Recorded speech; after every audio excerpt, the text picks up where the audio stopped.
Hey, great baseball weather again here at the park today. Game 2, D-backs and the Nats. We've got a 4:05 start for you today as Washington tries to get back even in this series and get a win on this homestand. So the Nats, with only Max and the offense coming up big on Wednesday, winning 1 out of the last 6. A very surprising 5 under at home already. And in those one-run games, it's really been a struggle. The Nats have only won 1 out of 8. Time to start winning some close games, or maybe do what they did Wednesday and blow some people out. Hard to do today against Patrick Corbin, but the lineup's going to get shaken up a bit here at P. Ryan Zimmerman second, Howie Kendrick cleanup.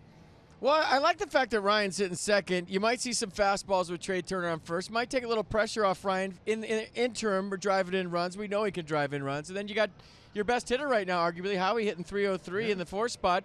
I think this is all designed to get Bryce Harper some strikes. He saw 3 pitches in the strike zone last night. So maybe with Howie protected and Bryce sees some pitches today, and Ryan can relax and see some fastballs. The reliable Jeremy Hellickson on the mound today. You can count on this guy for 5 or 6 or more every time out. He deserved a better fate than he had at L.A. Yeah, 5 shutouts at L.A. last start, then a couple runs scored in the 6th inning. He gave up 3 all in all, but you know, this is a guy that can pitch. This is a guy that knows what he's doing on the mound. He gets outs. Traditionally, the Nats don't like facing lefties a whole lot. I don't know how it's going to go today against this guy. 4-0 with a 140 opponent's batting average, a 189 ERA. Patrick Corbin against that revamped lineup. So right now it's all about Howie. He's on a 5-game hitting streak, 8 for his last 17. He's 3rd in the league in doubles. He can hit it out of the yard. He's just been fantastic for the Nats early in the season. Hopefully some things for Howie to clean up today.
Cloudy, right behind the clouds at the moment, and the humidity way down, 77 degrees at game time. We got about another half minute to go before it gets to 4:05. So Nick Lentz has to tell Jeremy Hellickson to, hey, cool your jets there for a while. He wants to get right to work. Faces Arizona for the 5th time in his career. Yeah, pitched 5 shutout last start at Dodger Stadium before giving up 3 in the 6th. He had left with a couple runners on that ended up scoring. So 5 strikeouts against the Dodgers, 2 walks, 93 pitches, 57 for strikes. Very deliberate worker on the mound. Looking to kind of speed up the tempo here today. We'll keep an eye on it. Yeah, evidently he wants to. First pitch, and that ball is crushed to left. Sierra back to grab it, turned one way, then the other, and made a fine play on the first pitch of the game. underway right on time at 4:05. So you saw Peralta, Gerard Dyson, and A.J. Pollock the next two. Then you go down to the number 8 spot, and this is really an unusual thing. Nick Ahmed has 14 hits. He has 15 runs batted in, hitting .467 with runners in scoring position. Yeah, there's a long name, a big name, not in the lineup today. Paul Goldschmidt was scheduled for a day off this weekend. It happens in this one. So here's the former Kansas City Royal, Gerard Dyson, and he's up there hacking. Fly ball Taylor. Good to see Michael A. well enough to be back in the lineup today. 27 pitch, perfect game. I'm calling it right now. We'll be out of here in 40 minutes. Sierra Taylor Harper, the outfield. Turner Sanchez, left side. Kendrick Zimmerman, right side. And Pedro Severino doing the catching. Your only problem is we have 48 minutes of commercials to run. Nick Lentz in his 3rd year has the plate. Bill Welke, great veteran. Mike Everett, the crew chief, out at second. Tony Randazzo is at third. And here's A.J. Pollock. He wouldn't swing at the first pitch, would he? I always thought it was the second guy's responsibility to take a pitch. We've talked about this before. If you swing at the first pitch of an inning, the second hitter usually takes a pitch. But if the first 2 guys do it, it's not my fault. So if I'm hitting third in an inning, why not?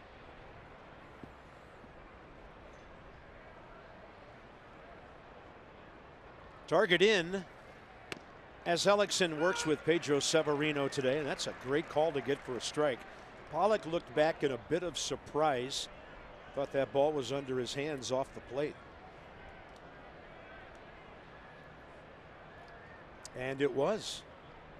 But it's 1-1. A.J. Pollock 9 for his last 24.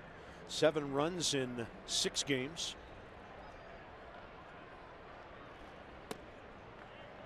He hit cleanup last night. Descalso, not a power guy, cleans up today for the D-backs. They're 13th in the league in batting average, but 6th in runs. And as we mentioned last night, they make their hits count. They have a knack for stringing things together. And Pollock in the air to center. About a half dozen to get through the top of the first, all in the air for Jeremy Hellickson. And the Nats go to work against a tough lefty in a moment.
Time to act than today. PNC, make today the day.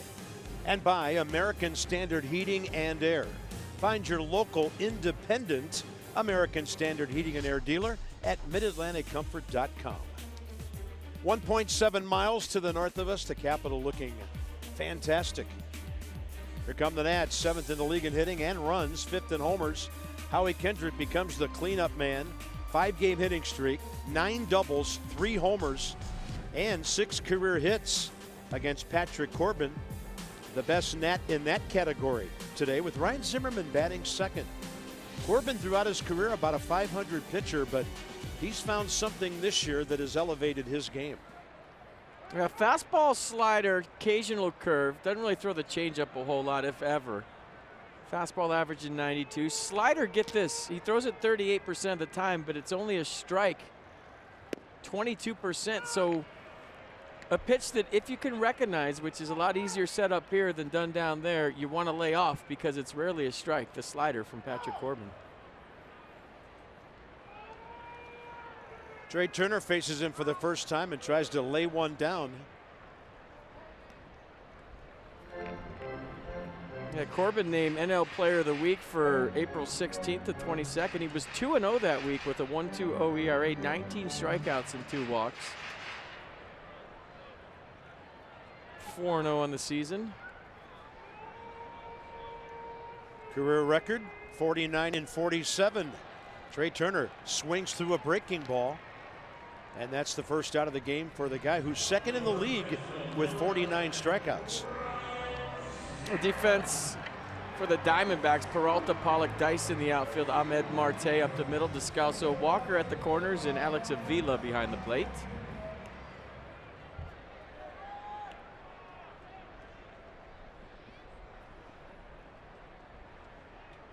Longtime American leaguer Alex Avila. So here's Ryan Zimmerman. Rough night last night. Ryan did get an infield hit, 1 for 5, but still hitting over 320 in his last 8 games.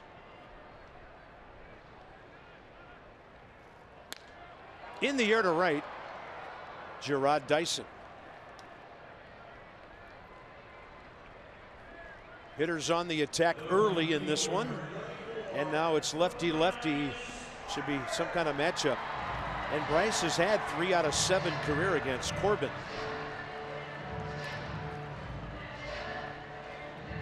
Yeah, only left-hander in the lineup today. The Nats have struggled against lefties this year, hitting just 209, 51 for 244, 252 against righties, so that's respectable. I'm going to try to change that here today.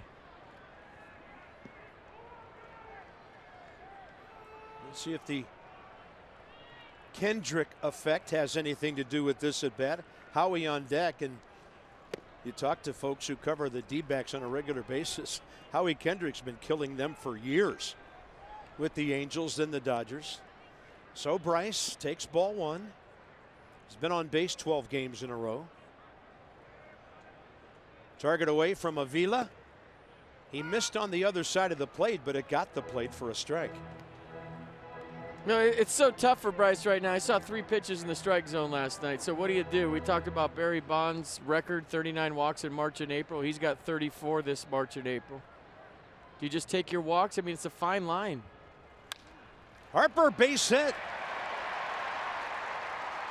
It wasn't a big-time shift by the D-backs. They were playing him to pull.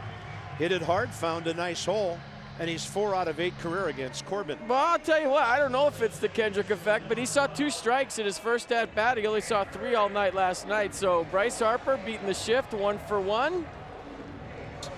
There goes the no-hitter on the 6th anniversary of the day Bryce Harper got called up, April 28th, 2012. Happy anniversary, Bryce. Starts it up with a knock. Yeah, that was a Saturday. On the road in LA, and here comes Howie. 6 for 19, 5 RBIs career against Corbin. He gets off speed for a strike.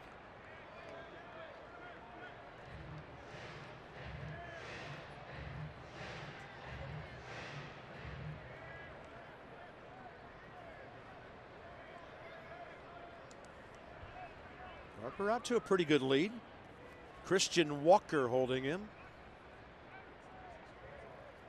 And Howie got a heater down to third. Long throw for Descalso. Off the bag. Walker makes the tag, and the Nats are retired, but Harper a base hit first time up. No score.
April 29th. Represent your Little League team as you walk around the warning track during the pregame parade, run the bases, follow the Diamondbacks-Nats game. For tickets, visit Nationals.com. So after the game, you can have a parade, sounds like. That was a great segue, by the way. Thanks. Those kids looked like they were ready. I like it. Game face is on. He's got his picker. He already got a souvenir. Look at that. I got a ball. Love it. Great day. Comfortable for the folks here. Descalso, Walker, and Marte, top of the second. Jeremy Hellickson, 6 pitches, 4 strikes. Descalso making his 13th start at third base today. He's also played second base in the outfield. 1 for 4 with a double career against Hellickson.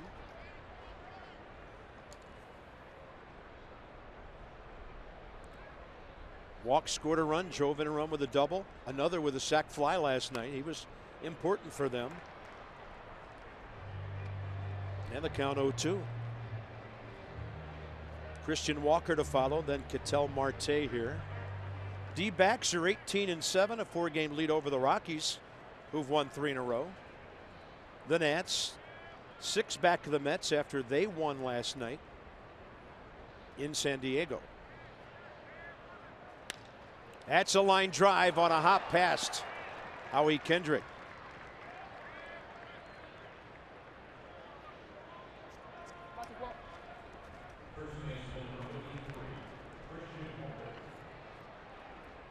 Good effort by Howie. Nice swing by Daniel Descalso.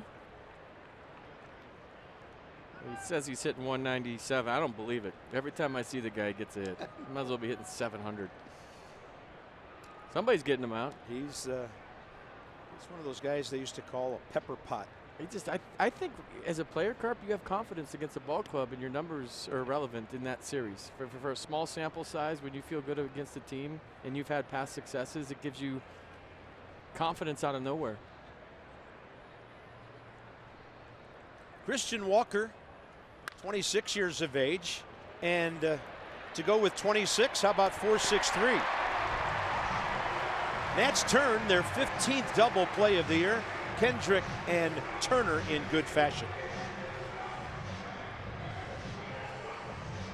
Christian Walker not a pepper pot as he hits into a 4.63 double play. Taylor made. I haven't heard that term in so long. I love it. You have to keep saying that. That's old school baseball. Look at Trey flying across there, throwing as he's going into right center field. Taylor made, Turner made. Blowing a bubble while he's turning 2. How about that? I wrote that down. 4.63B for bubble. I like it. Nice. Here's Ketel Marte, who's hit safely 13 of his last 14 games on the road going back to last year. Yeah, they used to refer to players who were not power guys, but guys that would play hard, never take a pitch off, never take a play off in the field, and slide head first, get their uniforms dirty, do anything they could to beat you. And that's the definition of a pepper pot. Marte hitting 222. Out of play left side. And evidently, the message in the Arizona clubhouse watching tape on Hellickson, swing early. He's around the plate, go get him. And a guy like Hellickson has been around for a while, 31 years of age. He can exploit that if you get too aggressive with him.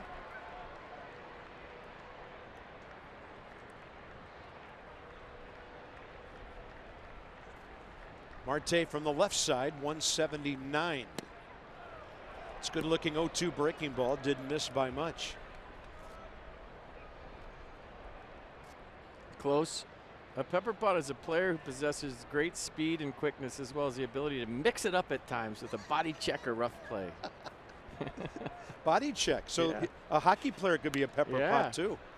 Trey Turner, I tell you, it's as hot as a pepper right now for the starting pitcher. Taylor, Sierra, and Sanchez. Welcome back to the lineup, Michael A.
Cool.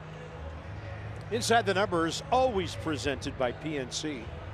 National League ranks, so Max just ahead of Corbin in wins. Top 5 in ERA, both of them. Max Scherzer piling up the strikeouts this year, 57. This guy has 49, one more than Jacob deGrom. Michael A. Taylor, last 12 games, 12 runs, hitting .306, and they defensed him well. Usually a base hit, but Marte shading up the middle. Good swing.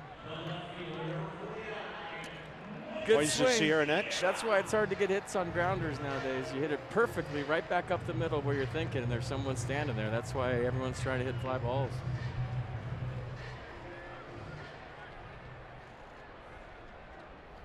Sierra, 9 for 37 in 15 games. 7 of those hits have come in his last 6 games.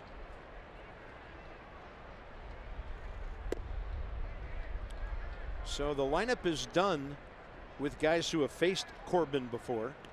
Zimmerman, Harper, Kendrick, Taylor.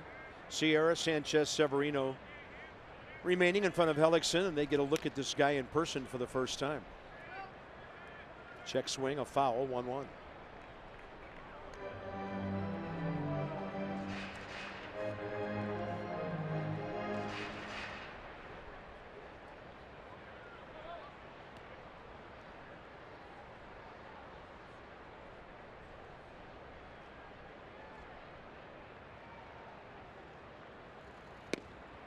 And the fastball right in there.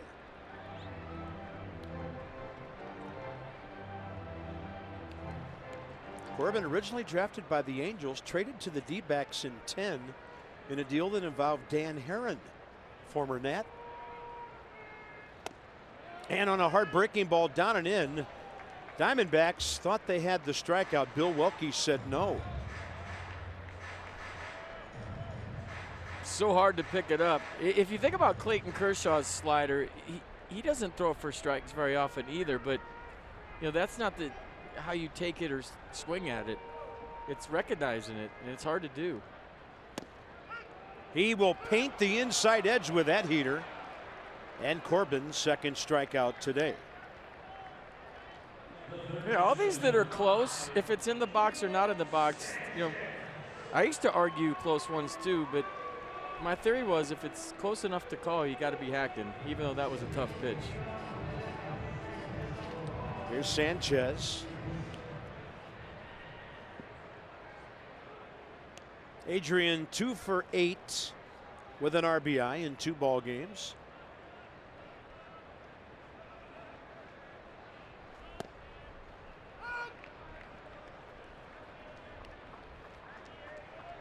Yeah, watch Corbin on some video and watch him here early. He's standing on the first base side and just crossfiring.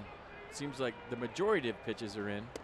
They'll try to flip a curve in there. He throws that curve as slow as 70, almost an ephus-like curve at times. But he's a big-time crossfire, and he likes to pitch to the glove side. His glove side. Target in.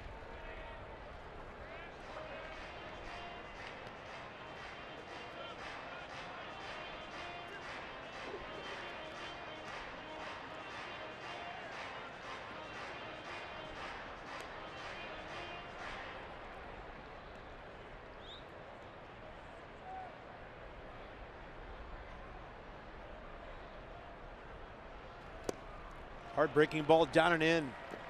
So 2 Ks in this inning, 3 of the first 7 batters down on strikes, shaping up as some kind of pitcher's duel here.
work. 3 years ago, Jeremy Hellickson threw his cutter 0.4% of the time, but the last couple of years he's leaned on it a lot more, up to 10 to 12% of the time over the last couple of years. Talking to him about that pitch the other day, he said he's had the cutter since back in his time in the minor leagues. Never really threw it consistently, though. He lacked the confidence in it. He'd throw it a couple times in a game, and it would get hit, and then he'd stay off of it for a couple starts. But in recent years, as his velocity has dropped a little bit, he's tried to find other ways to have success, and so he's leaned on the cutter a little bit more. It's continued to feel better and better, and over the last couple weeks, he's spent time talking with Max Scherzer about the cutter. Scherzer, of course, leaning heavily on his cutter over the last couple years. And the two discussed that the cutter might be Hellickson's fourth best pitch, but it could be the perfect pitch in a specific situation. So that's a pitch that he's starting to incorporate more, and he's targeting spots throughout a game, guys, that he could lean on it to get specific hitters out. All right, Dan, he faces Alex Avila, and you referenced 3 years ago. He was an Arizona Diamondback. Hellickson went 9-12 for them in 27 starts. Alex Avila 0 for 3 with a pair of walks against our right-hander, who threw only 14 pitches, 11 strikes in the first 2 innings. The first pitch was a cutter. He must have been listening to Dan. Either that or Coco told him what to throw in his first pitch as he left the dugout. He just did the report real loud. He said, "I'm talking about your cutter." Synergy unbelievable. Nats in a shift. This one's right at Ryan Zimmerman. So now the last 4 outs have come on the ground after 3 fly balls. As you enjoy Miller Lite, look forward to the hold true moment later in the game. Hellickson against Nick Ahmed now, the shortstop. Yeah, when is a situation for the cutter, like Dan's talking about? Well, there's a lot of times you can throw it and pull it out, show it to a left-handed hitter. You know, he likes to run that fastball back like Tanner does a lot to lefties. So if a guy's hanging in there on that pitch, maybe you run the cutter back the other way. So that one goes one way, the cutter goes the other way. You need a ground ball to a corner, say runner on third less than 2, and you want a ground ball to your first baseman, left-hander up. Throw the cutter. You might get a roll over to first, keep the guy at third. So there's different times when you use that pitch for different reasons against different hitters. 72-mile-an-hour curveball to start out Ahmed. Then he goes 88 inside 1-1. Changeup is his best pitch. The opponent's hitting 143 against Jeremy's changeup. 69 and 69 career. 200th career start for Hellickson today. Trying to beat the D-backs for the first time in his career. And a ball drilled out to center. Taylor turning one way then the other. Finds it. 2 steps short of the 400 mark out there. 2 down. Great adjustment. A lot of giddy up today watching batting practice, balls flying, warm day, but watch Michael A. turn his back to the play and no panic. One shoulder to the other. These are drills you do in spring training. You'll start one way, coach will throw it over your shoulder the other way, and you got to turn running full speed. The key when you turn is, maybe we can see it again, is not to lose speed. A lot of times when guys break off one shoulder and turn around, they'll have some jelly leg steps in there when they actually lose ground on the baseball. Michael A. just kept running as fast as he could while he was making the adjustment. That's why he covered so much ground. Watch him top of your screen, and when he turns, he doesn't slow down, right? There, turn quick, not losing any speed, find the baseball, find the fence. A lot going on there, nice play. So graceful and athletic in center field. And a strike to Corbin, who's also swinging the bat well. 3 for 9 with an RBI and a sacrifice this year. 167 career batter. Outfield way around to the left. 2-1.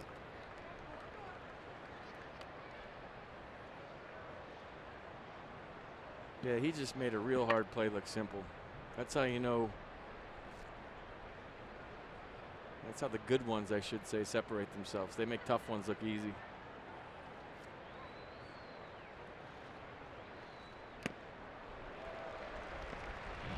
Foul tip 2-2.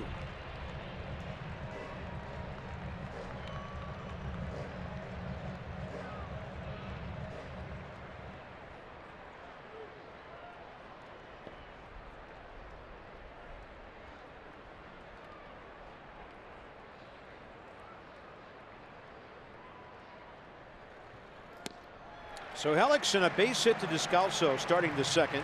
Double play ball. Through 3, he's faced the minimum number of batters, and he'll bat behind Severino when we come right back.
The sprint speed 23.6 is respectable because he did the spin move there. He covered a lot of distance. 30 is elite, 30 feet per second in case you're wondering. But now it's officially a good play because we put computer stuff on it. I like it. Bottom 3, Severino, Hellickson, Turner. When the Nats win and score 7 or more, you get 50% off regular menu price online orders at papajohns.com. Promo code NATS50. Better ingredients, better pizza, Papa John's. You know, more important than numbers was the route. Did you see the trail he left, how squiggly it was, and he still direct line to the ball once he made the turn? That was cool.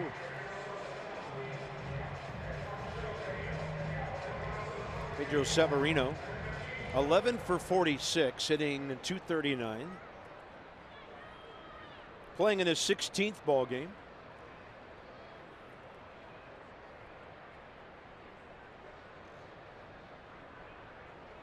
I'll tell you what, as a player, you couldn't order better conditions than right now. 76 degrees, cloudy. You don't have to worry about the sun as an outfielder. The weather's just perfect. I mean, this is ideal playing conditions. Yeah.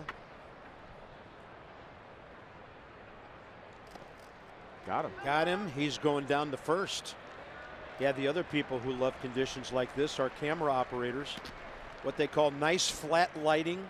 Colors jump out at you. So, Nationals Park, by temperature, we're over 70 today.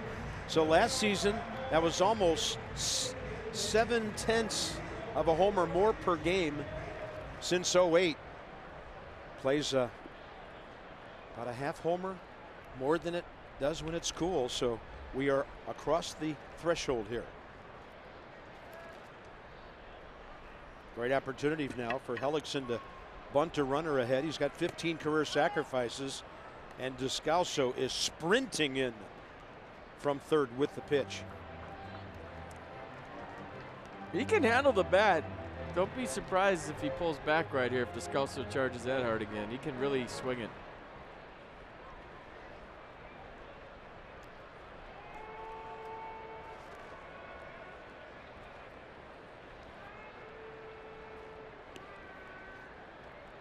Squares early, pulls it back, takes a strike.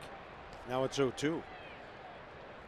Mercedes-Benz on the pitch cast. He's thinking about it. I don't know if he pulled back too late. No, he pulled back in time. He just didn't like the pitch.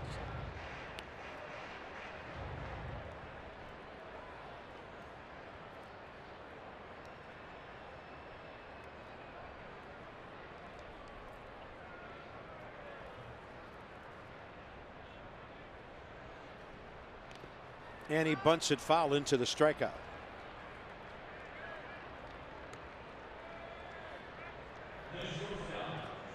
Not including his first at bat today. Trey Turner, last 10 ball games, getting on base like crazy. The on-base percentage during that time is over 400. So driving the ball for doubles, stealing bags, scoring runs, the job of a leadoff man. He's 7 for his last 11, his last 2 games, even better. Wow. 636. Go back 2 weeks, he is hitting .339.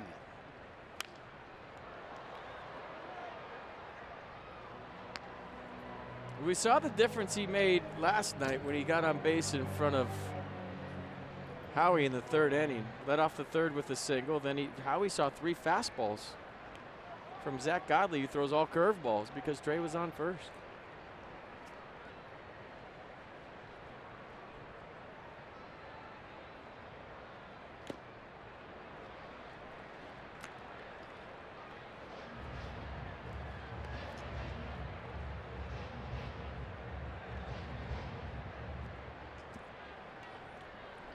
Ryan Zimmerman, fly ball out to right field. First time up, hitting in the number 2 spot.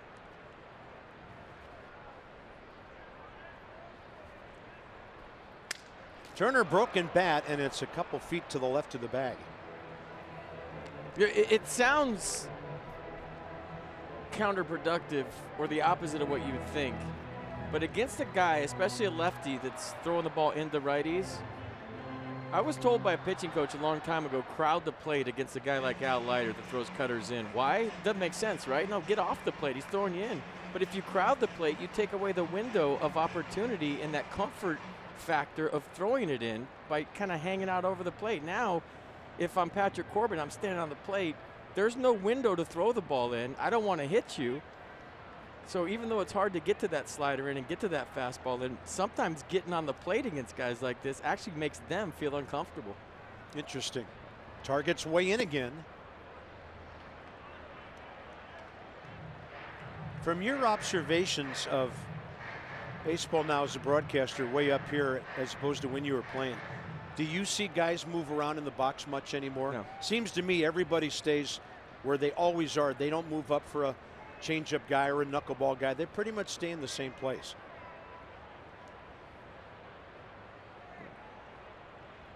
Way inside, and it's so far inside, back to the screen. Oh my goodness. A swipe tag by Marte, kind of a blind tag. Severino walks away without arguing. Looked like he was going to make it to second base easily, but the ball came off that stone behind home plate and right back to the catcher. I think he got him on the helmet. It's hard to tell from way up here, but look at the ricochet, the relay throw almost, and it got him on the shoulder before his foot got there. Dave Martinez on the top step right now. What do you see?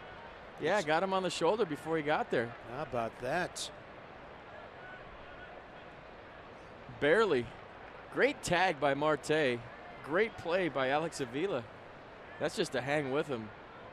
Pedro Severino did nothing wrong. Yeah, Mike Everett right on the spot. Now it's 2-2 to Turner. Up and away.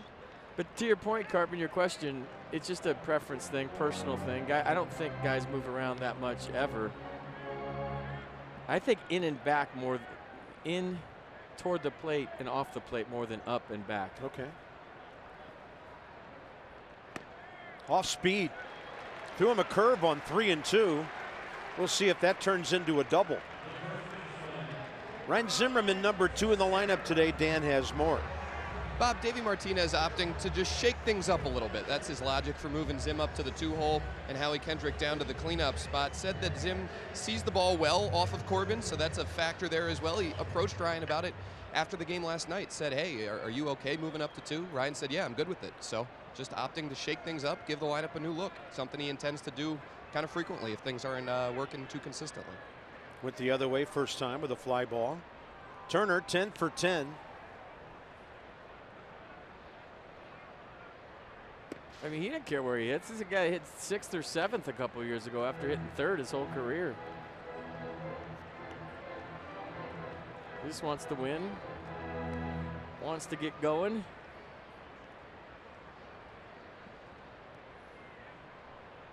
Turner, by the way, tied for first in the league with steals now. Ender Inciarte of the Braves has 10. Michael A. Taylor, 9.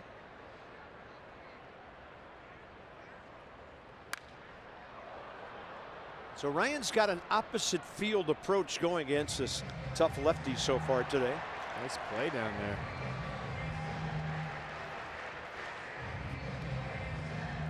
We'll see Starling Marte here with the battling Buccos starting Monday night. Boy, they had quite a win last night, maybe their biggest of the year.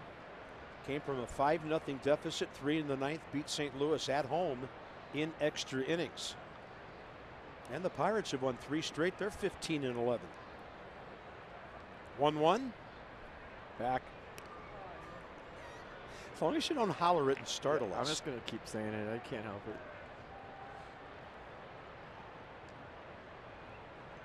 It's the way you say it out of habit as a first base coach, but there's different levels you say it. And the one where he's not with you on the same page is kind of the panicky back, where you scream it as loud as you can in panic. That one will get you a little going too, the step off move.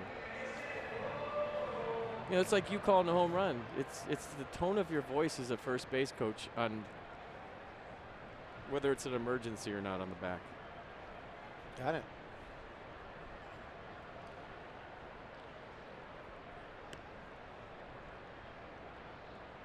They got him picked off. Turner just keeps on going, and the ball is thrown into left field, but right to Nick Ahmed, who alertly backed it up. So no error on the play. They just give Turner a stolen base, and he's 11 of 11. And you're going good when you get picked off and you still make it. Well, he went first move. I don't think he got picked off. They just threw over there. Watch, as soon as his foot goes up, he's just guessing that he's going home. The one thing that Christian Walker could have done better is meet the throw. He kind of stayed back on it. Then he had to hurry. The throw went across Trey Turner, so you lose vision of the throw. I love what Trey did right there. If you're going first move and they throw over, keep going. There's no percentage in stopping and getting the rundown. How often do you see major leaguers get out of a rundown? Not very often, so just keep going full speed. Try to run into the shortstop's glove. The throw hits you in the back, or if you're as fast as Trey, beat it. 1-1 to Zimmerman. And that ball is hit a ton out to right center. See you later. He's hitting second, and he just drove in 2.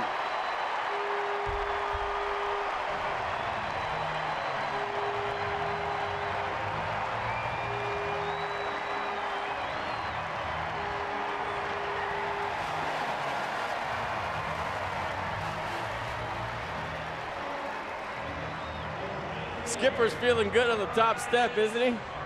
Ryan Zimmerman feeling better on the bottom step, isn't he? 4th home run of the year for Zim, and that was a bomb, a Zim bomb.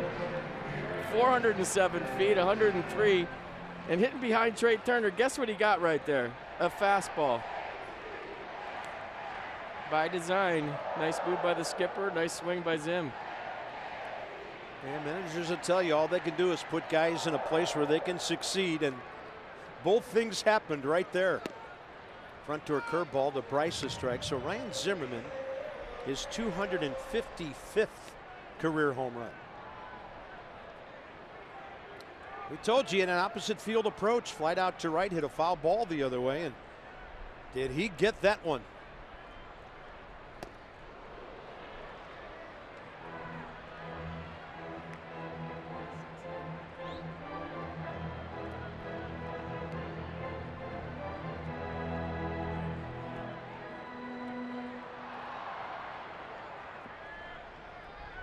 That 2-out walk comes back to Hunt, Corbin, and the D-backs. Target away. Harper takes a fastball up in the zone, and he's not happy. Takes off his helmet, debating with Nick Lentz, who takes off his mask. And Bob Henley in to move Bryce away from the umpire. Right before that, a dramatic moment for Ryan Zimmerman and the Nats. The heater, the swing, opposite field, 2-0 Washington.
How about the last strike to Bryce Harper?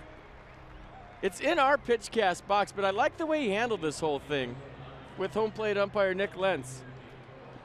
That's not a strike, that's up. I'm gonna go look at it on video right now, and I'll see you next time I'm up here. So that was that. There was still some more chirping. That ball's up. No, it's not. I've heard enough already. I don't want to hear any more of that. Somebody from the dugout, not necessarily Bryce.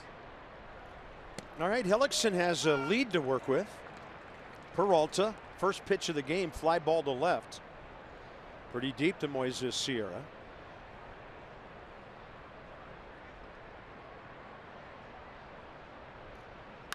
And a breaking ball hit to left, and this one's got distance. Home run. Peralta's gone the other way twice, and that's his 4th of the year. And the D-backs have the immediate answer to cut the deficit in half. Hellickson's first homer given up as a Nat.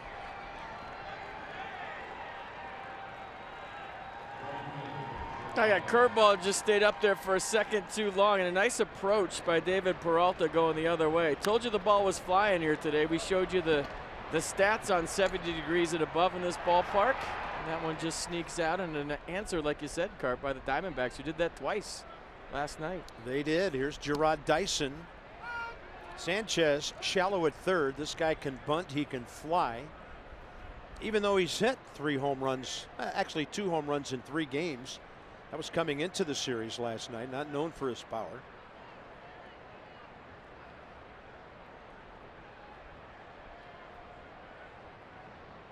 Dyson, 12 career home runs prior to this season. There's that pepper pot down at first making a play. 1 out. You know, so the upcoming schedule brought to you by Sandy Spring Bank, where they help people and businesses reach their goals every day. Sandy Spring Bank, from here for 150 years. Gio 2-2, Robbie Ray 2-0, a former Nats farmhand. Battle of lefties tomorrow. Then you're looking at the entire 4-game series with the Pittsburgh Pirates, who, as I mentioned, are playing well. Phillies here next weekend. Here's A.J. Pollock. I was just thinking about Nick Lentz's strike zone today. I don't think it's bad at all. But what you'll hear on occasion from dugouts, you remember the pitch to Moises Sierra was down, the pitch to Bryce was up. You'll hear you can't have both. Because as a hitter, I can't cover high and low. I can cover one of them. But if you're given both, especially to a good pitcher like Patrick Corbin as a hitter, it makes it tough on me. You know, in and out, a couple inches either way. I can't cover both.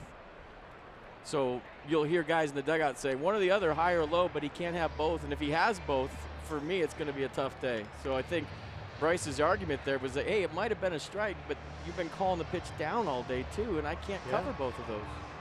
There have been a lot of low strikes early in this one. So it's 0-2 to A.J. Pollock. Fly ball to center first time.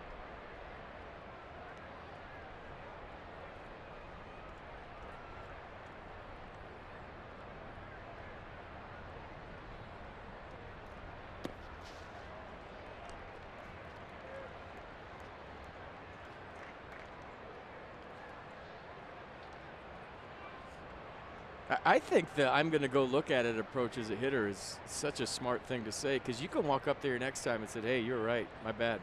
And now your strike zone's right back to where it should be. It's a mature approach by Bryce. Yeah. We'll see how it goes next at bat. 1-2 to Pollock.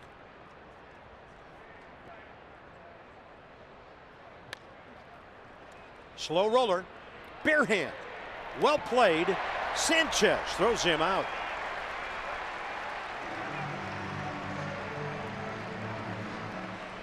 Well, Anthony Rendon is eligible to come off tomorrow, but this reminded me of Tony Two Bags right here. What a play by Adrian Sanchez. The bare hand on the run. Not a problem for a guy that can really flash some leather no matter where he plays. That guy appreciated it. Hopefully he's back tomorrow. That'd be a lift for everybody. Oh, my goodness, yes. Nats in his shift. Here's Descalso. He was out here today doing everything. Ground balls. He took batting practice, flying all over the place. Looked ready to me. Call him up. He's ready.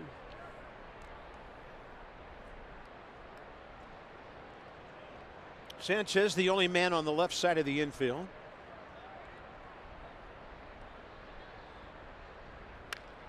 And Descalso's going to go 2 for 2 and drop it right over Howie Kendrick. So right now he's Wee Willie Keeler hitting them where they ain't. That'll get it to Christian Walker with 2 outs. I have confirmed Bob is going to dress up for this day. I'm hearing rumors that we are expected to. What's up with that? I saw some email where we're dressing up. I'm down. I don't care. First 10,000 fans take home a pair of Han Solo Boba Fett socks. That's what you should wear. It's just the socks, courtesy of Stant. What do you mean, just the socks? Just the socks. The ratings will be through the roof. Use the Force to visit nationals.com. You'll find the tickets you're looking for. As long as we get to go to that bar after the game where all those creatures are, that would be all right. I've been to that one many times. Not exactly that one, but I've been in one like that many times. Christian Walker, 4-6-3 double play. He was first pitch swinging. Doubled up to Scalzo. He bats here with 2 outs. Jeremy Hellickson never deviating from his plan. A little bit of this, a little bit of that, hitters would say, watching this guy. In and out, up and down, high levels.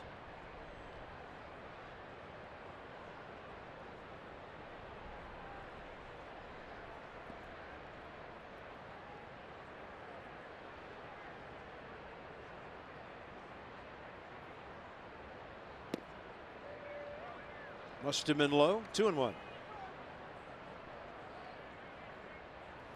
Nobody in the division playing until tonight.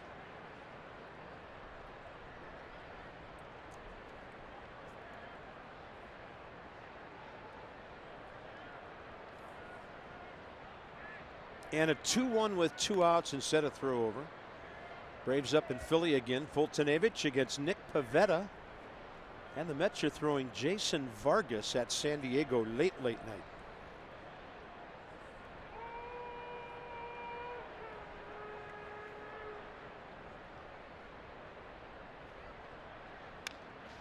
Counts even, 2-2.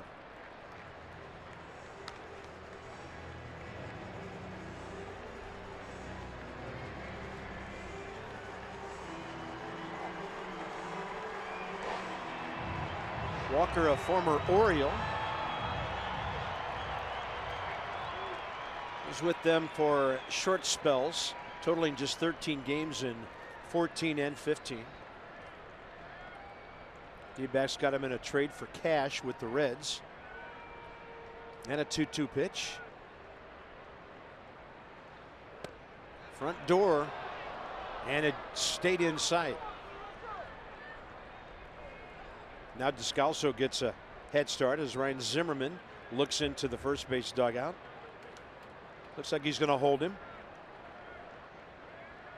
Pitch number 5 was inside.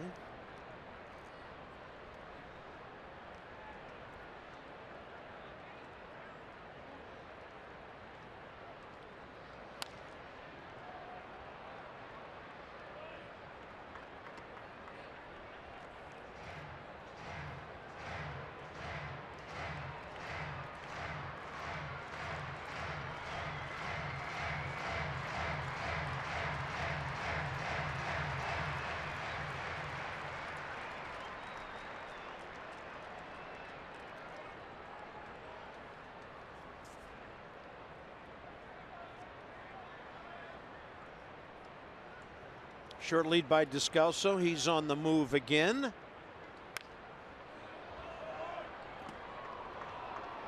.405 starting time. We're in the top of the 4th as we hit the 5 o'clock hour here. BCFP DK on Masson. The Nats playing their 12th home game of the year. And it's game number 27 overall. Counting last night, 18 of 25 right here, with a trip to San Diego and Arizona coming up.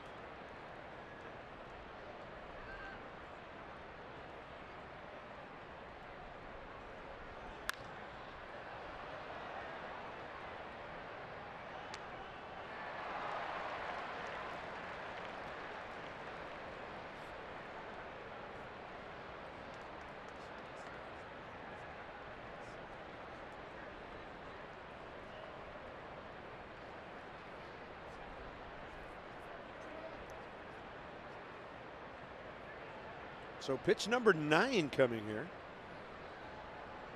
Descalso getting a workout.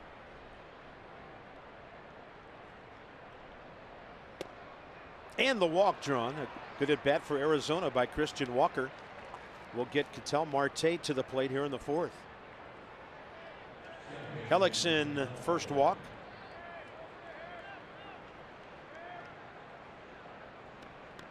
Marte a ground ball to Turner first time up.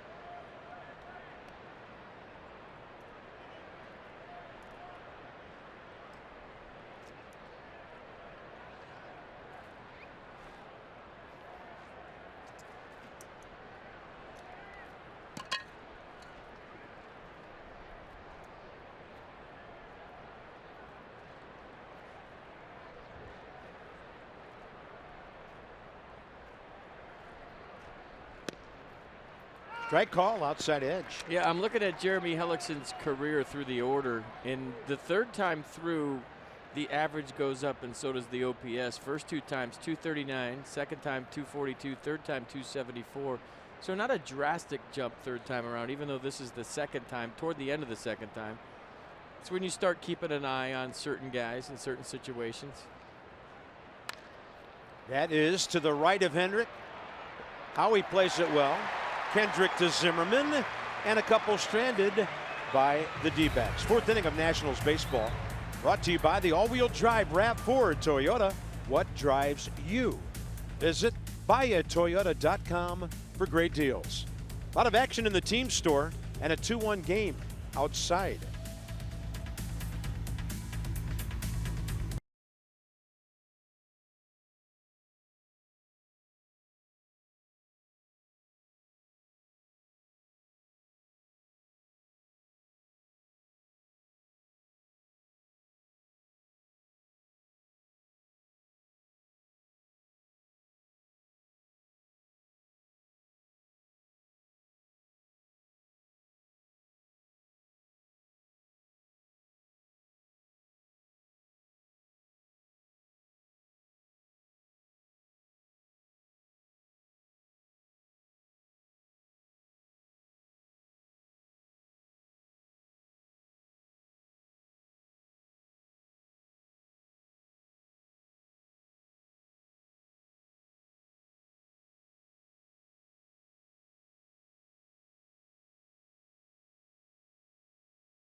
In his 2nd of the year, he will hold on and edge out Tom.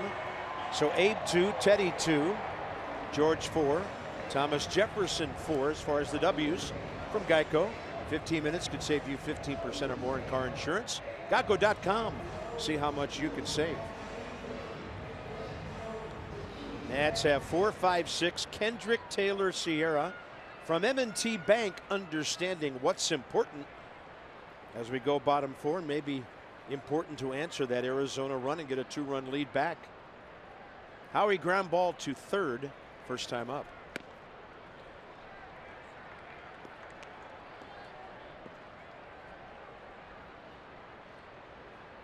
Both pitchers economical today. 11 pitches per inning for Hellickson, 12 for Corbin through his first 3. And this one will be close. Comes twisting back, and there's room for Walker. First out.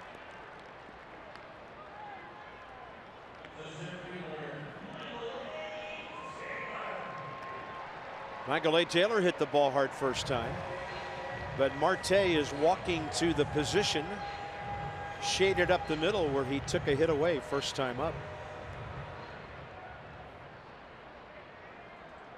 He's going to try to hit this one higher.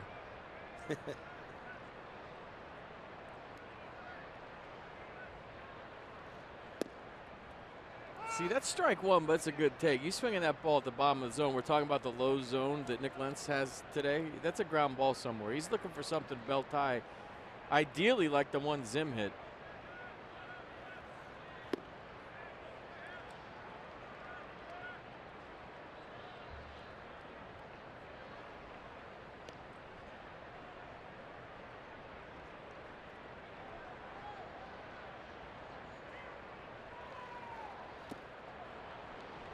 That's nasty, down and in, 1-2. Bryce explaining what he saw in the video and what he said to Nick Lentz. He's explained that Nick Lentz said, hey, and Bryce is saying, hey, I'm not arguing with you. I'm going to go look at it and we'll talk next time. It's his 6-year anniversary as a big leaguer. He doesn't throw his helmet and bat down and get ejected anymore. He's all grown up. He handled that well. Base hit first time. Bryce has been on base 13 games in a row now. 2-2 to Taylor.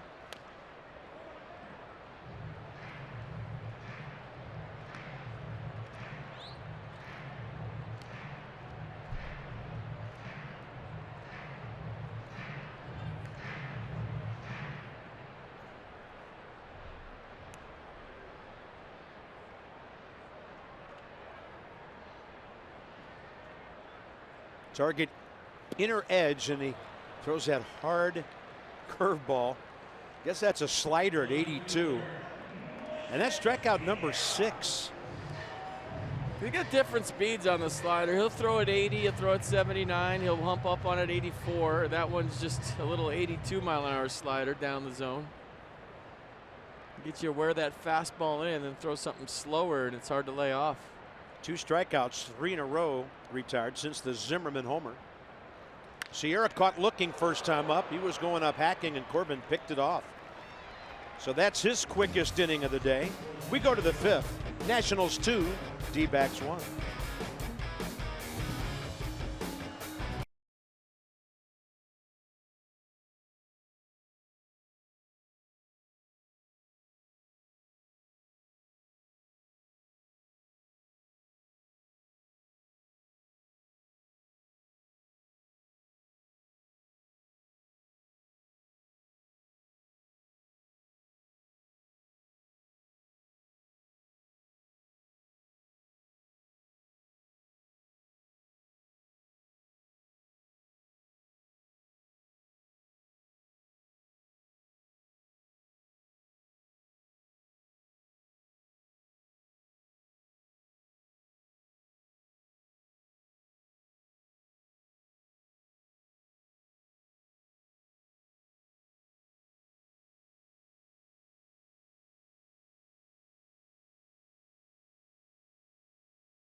Remember Bryce Harper?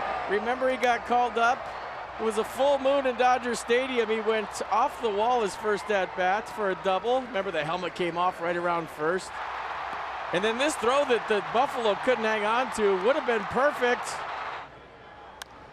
And then a sac fly to left. So a double, a sac fly, pretty good throw. And I always remember the media in the first base dugout, like Game 7 of the World Series. When he sat down in the dugout that day, there wasn't a seat to be had. You couldn't get in the dugout. There's his rookie season, Rookie of the Year, Bryce Harper's season.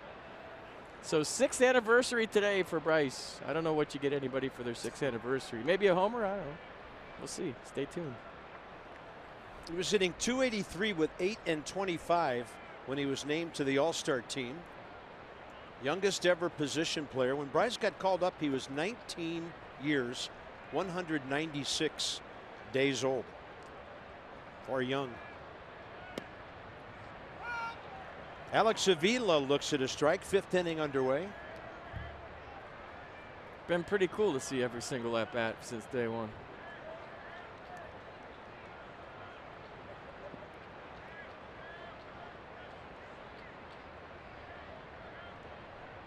He flipped his helmet off coming around first. And a ball drilled to the gap. Harper playing way off the line over to cut it off. And Avila wisely goes back. And a good throw by Bryce Harper. That's a good way to celebrate your 6th anniversary. Nice play. Keeping a double, a single. Watch this, the backhand play, full speed, plant and let her rip. He's got such a good arm and it's such an accurate arm. I remember when he was 19 wanting to throw with the catchers in early work. And he wanted to come out, and at times he would throw with the catchers, and they kind of nixed that early because he was kind of showing them up with his cannon. They said, no. That throwing with the catchers in early works, no more. Here's Nick Ahmed, who backed up Michael A. Taylor with a long fly ball. First time up. I mean, when he signed, he said, I'm a catcher. Mike Rizzo said, you're an outfielder. He said, no, I'm a catcher. And Rizzo said, no, you're an outfielder. And that was that.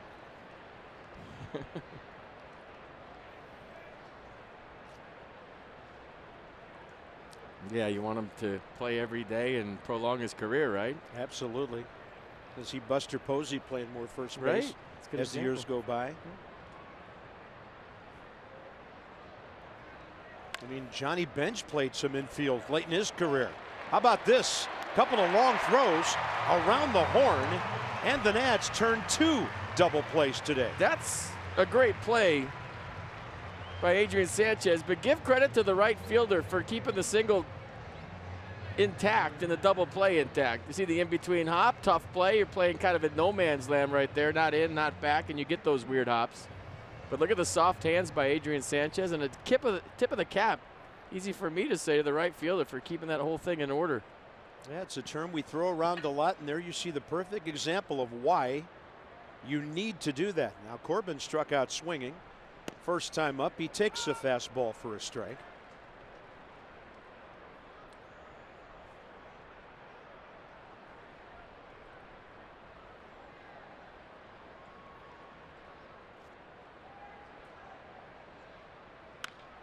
And this one to Bryce Harper. Let's show Bryce again next inning. At least wait till he bats, then he'll probably hit one 450.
Doing a nice job. How about the Nets last night? They had 11 hits and 4 runs. Today they have 2 hits and 2 runs. That's good production. It's all because of the home run from Ryan Zimmerman. You go back to the 3rd inning. Trey Turner aboard with 2 outs. What do you get when you hit behind Trey? Fastballs, lots of them. 104, 33 degrees, 407 feet.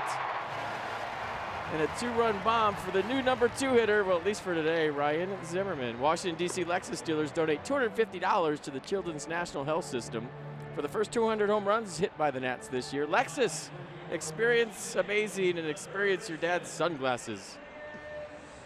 Yeah, forget expensive toys.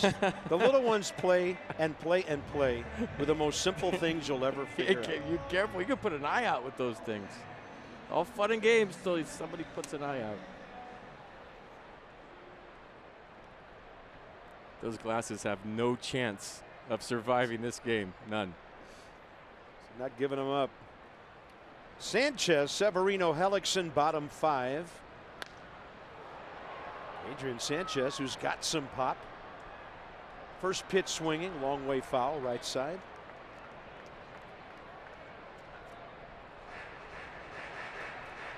Lights are on here at the ballpark as the clouds continue to dominate. 5:17 local here. This time of the day is really rough if the sun's out because the third base grandstand, those shadows would be creeping ever steadily until the batter's eye eventually gets in the shade, and that takes a while. So as FP mentioned earlier, great conditions for seeing the ball here. Flat lighting for the camera people. That's a great view. I love those third base views from upstairs. Nosebleed camera. Now be careful. I got a couple seats right by that camera. No, great sight lines up there. Hey, there's not a bad seat in this place. Yeah, Seriously. it's good.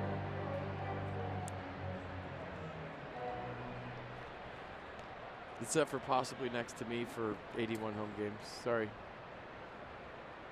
Never say that. And a 1-2. And look at that swing. He's going to go out and dig one. Sanchez thinking a couple. Pollock up with it. And he is into second. Great swing. And thinking 2 right out of the box for Sanchez.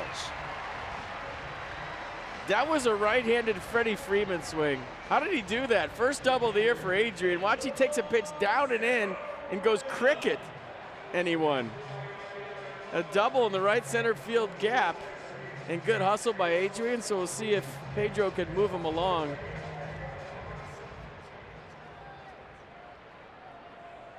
That was an incredible swing to get to that pitch and not only hit it the other way, hit it the gap the other way. Wow. His 22nd big league hit. Here's Severino, hit by a pitch first time.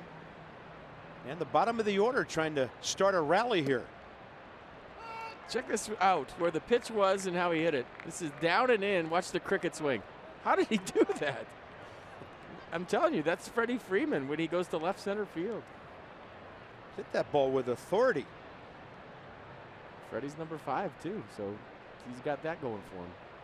Sanchez, 8th career double. Not really just trying to move a runner here. Pitcher on deck. Severino wants to drive it somewhere and get the Nats their 2-run lead back. Only the 3rd Washington hit. They made good use of him. Ahmed trying to get back there, but Corbin turned around, didn't really see any daylight. Glasses are new for Pedro, huh? I don't remember seeing these yet. Wow.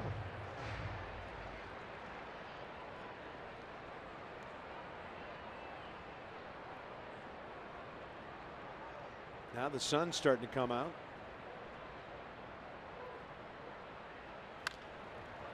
He'll pull it. Sanchez waiting for the throw. There he goes. He's into third. Ball gets away, but not far enough.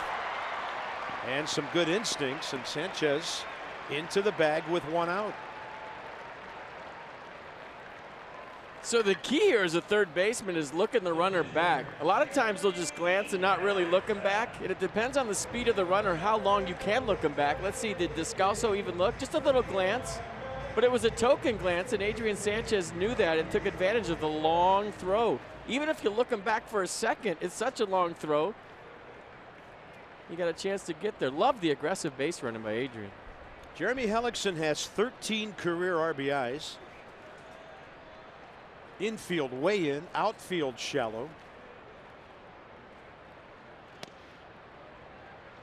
First time up. Tried to bunt. It was strike one. Squared around. Tried to hit. It was strike two, and then he bunted into a strikeout. You know, if Paul Goldschmidt's playing first, I don't think you think about the safety squeeze. But with Christian Walker, no offense, Goldschmidt's one of the best defensive third basemen in baseball. You might think about pushing one here to first. Descalso trying to keep Sanchez close to the bag, and he bunted right through that one. And Sanchez head first back into the third base bag, anticipating a throw. Well, he was trying to push it to first. Broke his belt. We got a broken belt alert. Kids turn away. Yeah, the bat boy comes out to get the belt, but somebody needs to bring a new one. All right, so we got a new belt. I mean, belts grow on trees in the big leagues. This shouldn't be a problem. Oh, he's going beltless. Hustling back. Sometimes you dive on that thing, it just snaps, and you see it right there. Couldn't handle the pressure, but now we have no belt at third. I don't know if Sansa belts are still around, but this is one of those moments. The elastic ones, the old stretchy ones, never broke. 1-1. Alexson takes the fastball up. I kind of like that they didn't wait for a new belt and everybody waits around for 5 minutes. Hey, bat boy, go get a belt. Where's your belt? You should have given him yours. You don't need it.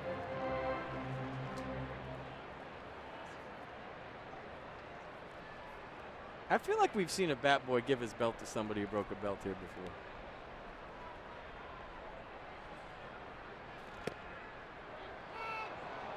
Pitcher's pitch, pitcher's call.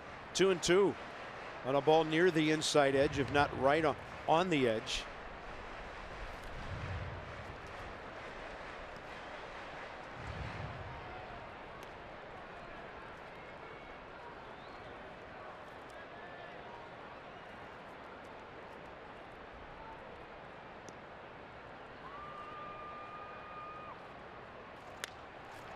Contact.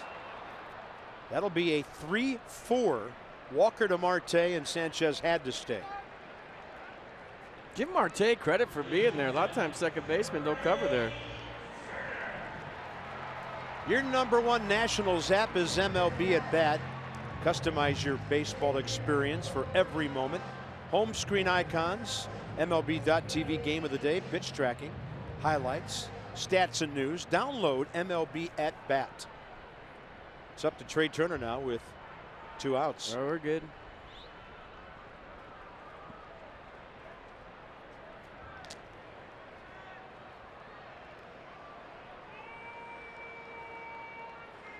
Trey, a strikeout, a walk, a steal, and he scored on the Zimmerman homer. Sounded like a broken bat right off the end of the stick, and the Nats will not be able to get Sanchez in. To the 6th. Good ball game, good matchup, 2-1.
So the Arizona box, a base hit to Scouso in the second, wiped out double play ball. Same thing happened in the fifth. And their big blow, the David Peralta opposite field homer, leading off the fourth. So both home run hitters have taken the ball the other way, especially Peralta right down the left field line. So these guys matching each other nearly pitch for pitch. 39 strikes Hellickson, 42 strikes Corbin. Here's Peralta, who's hit it well the other way twice. He hit a fly ball deep to left back in the first on the first pitch of the game. Nevertheless, Sanchez shallow at third. So Hellickson may try to work him inside here, and he misses, ball one.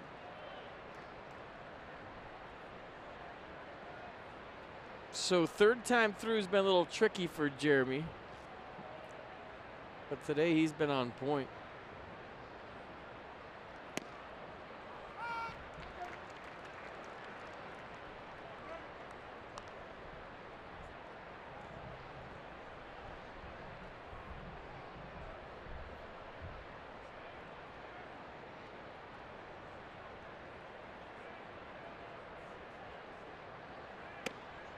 He started, no appeal, stopped, 2-1.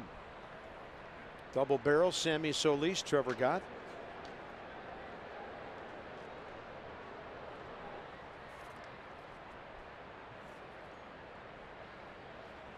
It's interesting when you look at the pitch count, and my goodness, is David Peralta hitting the ball today. That's upper deck right field, tie game. Hellickson's about 30 pitches short of when he was taken out first two starts. But the guy rounding the bases, his big problem today.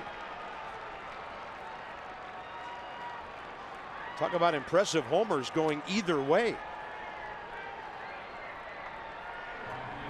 Yeah, this one was touched. Fifth of the year for Peralta. Fastball right down the middle, middle in, right into his sweet spot.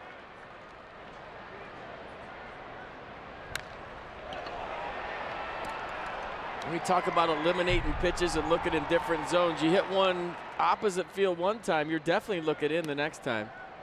And you wonder why certain pitchers get through lineups 3 times, certain struggle at times. Well, there's a lot of different factors. One of them is eliminating pitches. Third time up, usually a hitter has a better idea. Peralta coming into today, 3 homers, 86 at bats. Today 2 homers in consecutive at bats. This one to the gap, and it's tailing back to Michael A. Taylor. First out, 6th inning. First 2 times out, Hellickson went 88 pitches in 4 2/3 at the Mets. 93 pitches in 5 1/3 at the Dodgers. So he's going to be done with 1 out here in the 6th. Well, another good start from Jeremy. I don't think he's happy about this, but Dave Martinez remembered what happened at Dodger Stadium last time, and he's kind of nipping it in the bud here. But another good start from the Nats' 5th starter. Nicely done. And gives up 5 hits, couple of homers, couple of double play balls.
A pitching change here in the 6th inning. First order of business, though. Talking about Jeffrey Rodriguez, 24 years of age, from the Dominican. No better time to act than today. PNC make today the day with their minor league insights. It's his 7th professional season, 19-28 coming into this year, and ERA's good. Opponent's batting average is good for the AA Senators up in Harrisburg, PA. Here's 25-year-old Trevor Gott. 9th appearance for the Nats. 4 earned runs, 8 2/3, 6 strikeouts, 3 walks. Fastball, curveball, 2 pitches. Fastball averaging 95. Arm side run to it.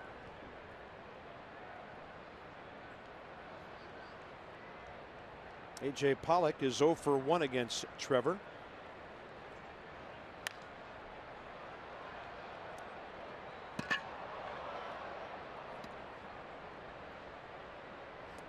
And today a fly ball to center and a bouncer to third. Played very well by Sanchez. Seeing some dark clouds over there. We good? I'm seeing some rain in those clouds north of the Capitol building. Turner to his left. Trey, sidearm. 2 outs. And Dan's got more on Trevor. Bob, talking to Trevor Gott recently, he said a few years ago when he came up to the big leagues, he, a little bit younger, was under the impression that he could just go out there and throw the ball by everyone, and he still can with his velocity, but he said this offseason, once he got healthy, he really decided to emphasize health and attacking things a different way. He still can blow the ball by guys, but realize the importance of taking care of his body, improving his overall strength, working on his off-speed stuff as well to complement that heater. Yeah, he's got a good sidearm whipping action to that number 1. 95 on that one. Faces Descalso for the first time. It's inside 1-1. Trevor's getting the ball and ready to roll as soon as he's got it from Severino. Descalso 2 for 2. 1 through the shift and 1 over the shift. I think the longer you're up here and the more success you have, the more able you are as a pitcher, as a player, to slow things down. And maybe as a young guy you come up and it's moving real quick and you're wondering if your stuff plays at this level, but once you have some success you can slow things down, take a deep breath, kind of relax a little bit and trust yourself. And Descalso with the third baseline wide open, tried to bunt one over there. Foul ball, 2-2.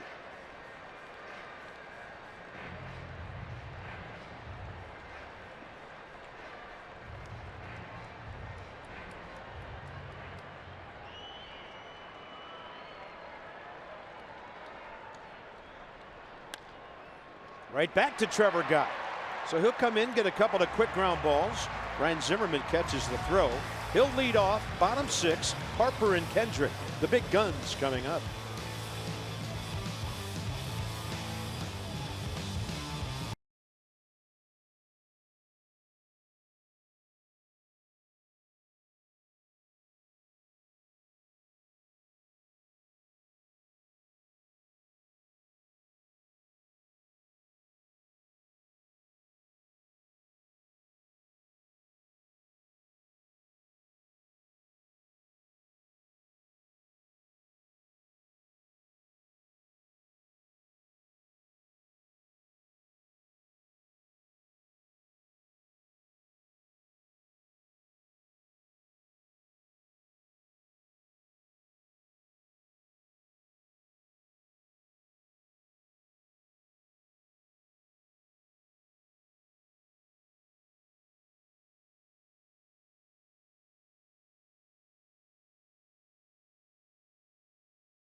Okay out there in the outfield, having a great time. So we've got some big do-ups here. Zimmerman, Harper, Kendrick. Experience the power and toughness of a Ram at your local dealer or log on to ramtrucks.com to get to work. Guts Glory Ram. So career numbers against the Diamondbacks. They've all done well. Ryan Zimmerman's homer last time up, his 13th career RBI total, up to 35 against a team he only sees 2 series a year. Corbin about to throw his 60th pitch in a really good ratio, 42 strikes. Jeremy Hellickson did well in that department as well, 57 over 43. And Ryan Zimmerman, that ball might have been slowed down by the pitcher in self-defense. Marte playing up the middle, it looks like a 1-4-3. Off the bat, looked like a sure hit.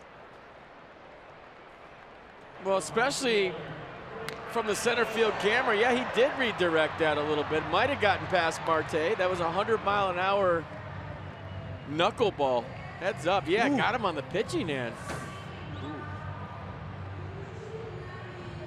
Yeah, the trainer and the skipper are going to come out.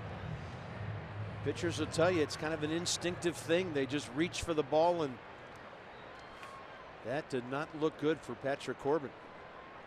This might have been self-defense. He's just getting his hand up to protect himself. I'm good, he said. It's like trainer Ryan DiPanfilo for the D-backs out there. So he's just kind of putting his hand up in self-defense, like he thought it was coming at his head, and that's just got him right in the pinky and the ring finger. He's throwing some practice pitches. So we were wondering if Bryce was going to come up and talk to Nick Lentz. So here's Bryce walking up to the plate after all this.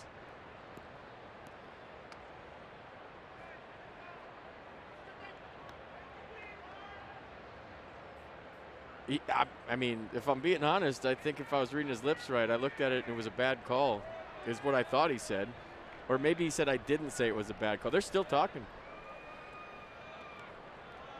I mean, if he went in the clubhouse and looked at it and he thought it was up, I think he just told him it's still a bad call. But in a very mature way, I mean, I don't know. I'm just speculating, obviously. Bryce down to Walker and to Corbin. 2 quick outs. D-backs box score. It's all about, Nats box score. It's all about Ryan Zimmerman and his production in the number 2 spot. He's really hit the ball well 3 times today. Following a Turner 2-out walk in the 3rd inning. That was an interesting inning. Severino been hit by a pitch. Ball went to the backstop. Ricocheted back to Avila, who threw him out. And then Corbin walked Turner with 2 outs, giving Ryan that chance. Howie's 0 for 2. You know, not to get over dramatic, Art, but these are games you got to win. When things aren't going your way, your record isn't what you like in one-run games. It's 1-7. You've kind of struggled out of the gate more than you wanted to. 2-2 game right here, right now against a great team. These are the games that turn things around. You know, not definitively like you win this and here we go, but it's a step in the right direction. And to lose another one-run game and have another gut-wrencher, you got to find a way if you're the Nats to win this ball game. You got a nice performance out of Jeremy Hellickson. He gave up a couple home runs, so what? Solo shots. You got to win this game. You got to find a way to win this game. This is how you start going in the right direction. I guess I was over dramatic, but it's true. 1-2.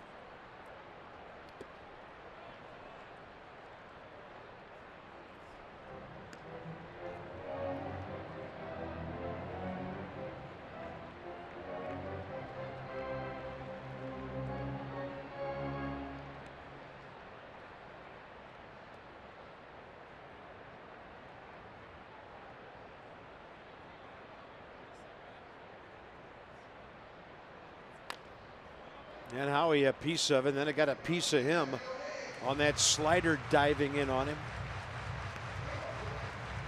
I have the foul ball off your body phobia going up here right now. Every time somebody fouls a ball off their foot.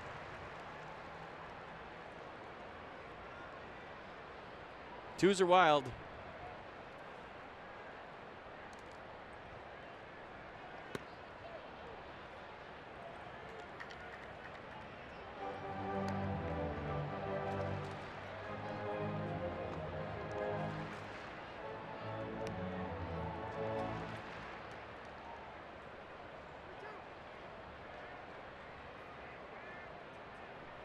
3-2 now. Howie Kendrick launches one high in the air to left. See you later. How long was that baby in the air? So they flip-flop 2 and 4, and they both hit homers today. Twos are wild. Happens every time. 2 strikes, 2 outs, 2 balls, 2-2 game, 2s everywhere, and Howie goes deep. How good should be his first name instead of Howie. There's the numbers. A little 2-out lightning from Howie Kendrick and a nice answer to the David Peralta home run, the top of the 6th. Good game here. Here's Taylor. So Zimmerman his 4th, Howie his 4th. The Nats have hit 29 on the year.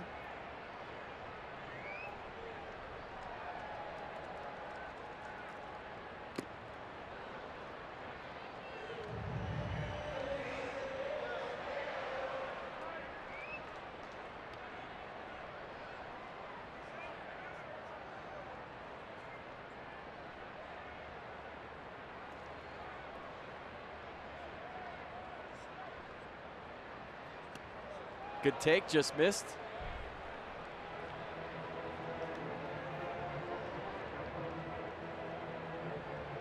Maybe Patrick Corbin's getting a little tired. I haven't seen him miss like that all day, or maybe he's rattled by the home run.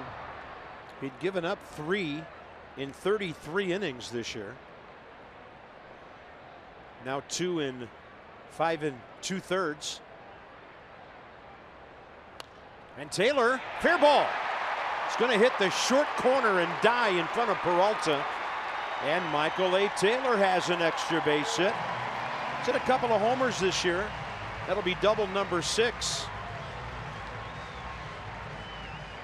Well, hit the ball hard his first time up into a shift. This time he just reaches out on a slow slider and hooks her around the bag for a 2-out double. So a little 2-out lightning here from the Nats. A home run by Howie Kendrick, a double by Michael A.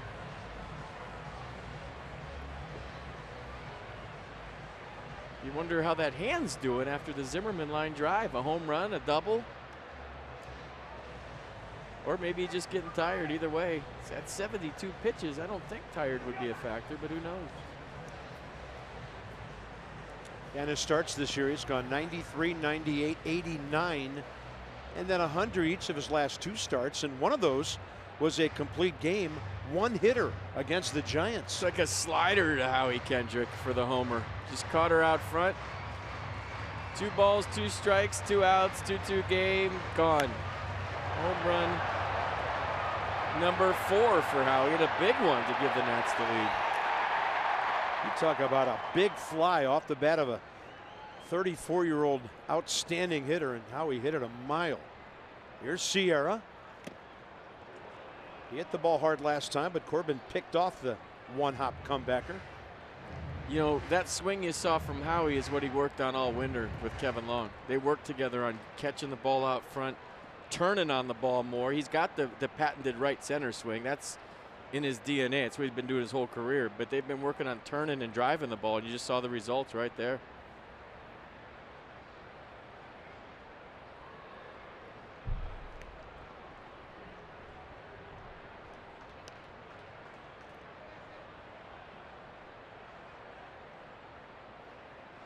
It's a big run sitting out there at this stage of the game.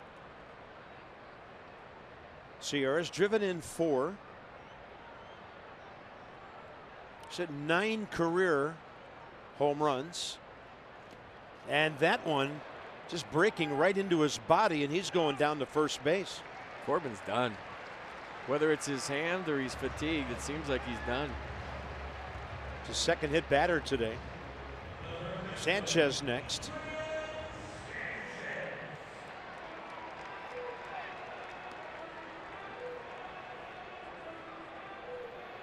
They don't have anybody up.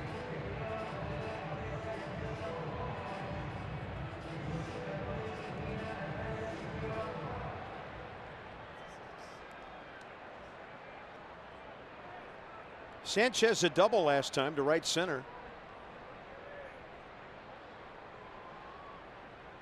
1 for 2 today and looking for his second RBI this year as a Nat.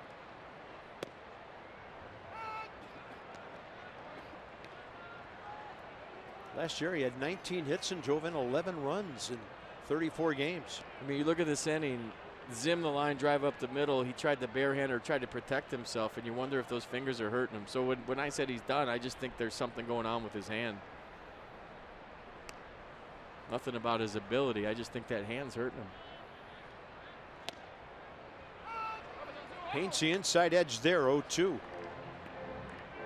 Brandon Kinsler up for the Nats, and now that the home team's on top, Davey Martinez has his bullpen set up with Kinsler, Madsen, Doolittle.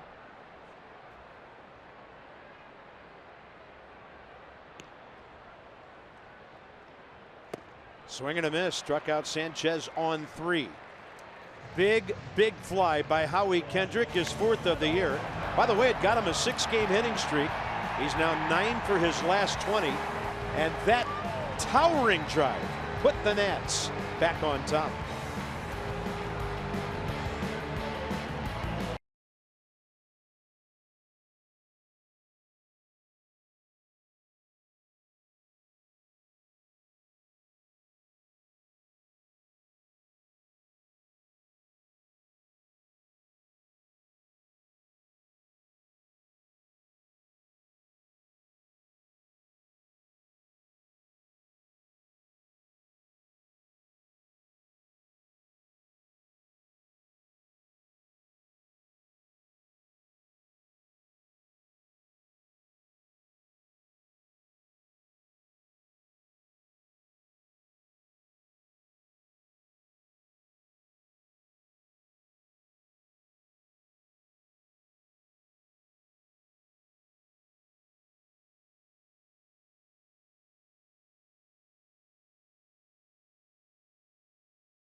Loft, it looks like a fun place today. 3-2, top of the 7th. Washington area Toyota dealers help children and their families by making a donation of $44 to the Children's Inn at NIH for every strikeout by a Nats pitcher this season. And the next pitcher is 33-year-old Brandon Kinsler, 13th appearance, 12 strikeouts, 8 walks, 7 earned runs in 12 innings, and he'll have Walker, Marte, and Avila 5, 6, 7 for the D-backs here in the 7th.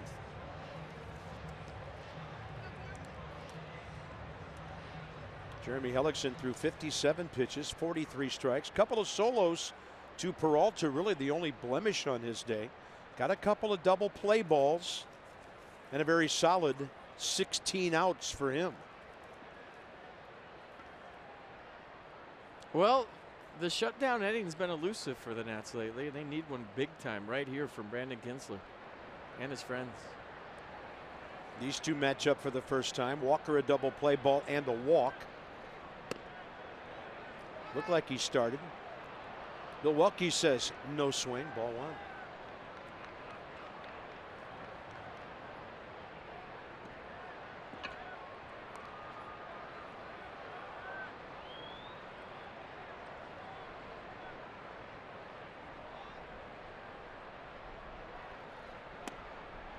That's on the outside edge.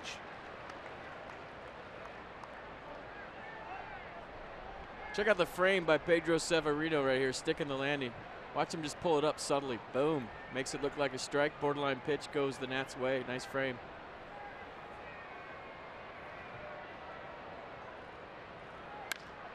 Hot shot. Zimmerman shovels. Kinsler, yes.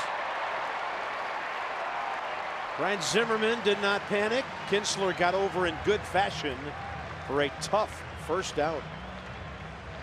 Nicely done by both parties. Hot shot in between hop. Keep it in front of you, kids. That's the lesson here. Watch. Don't panic. Flip it to Brandon Kinsler. And then just in case there's a fire, you got to stop, drop, and roll. And that's what he did. Nicely done. Marte first time against Kinsler.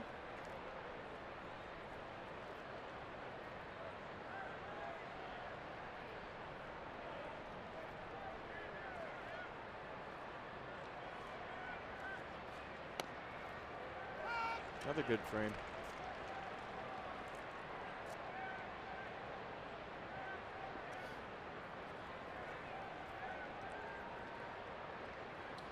Severino just learning more and more every time out.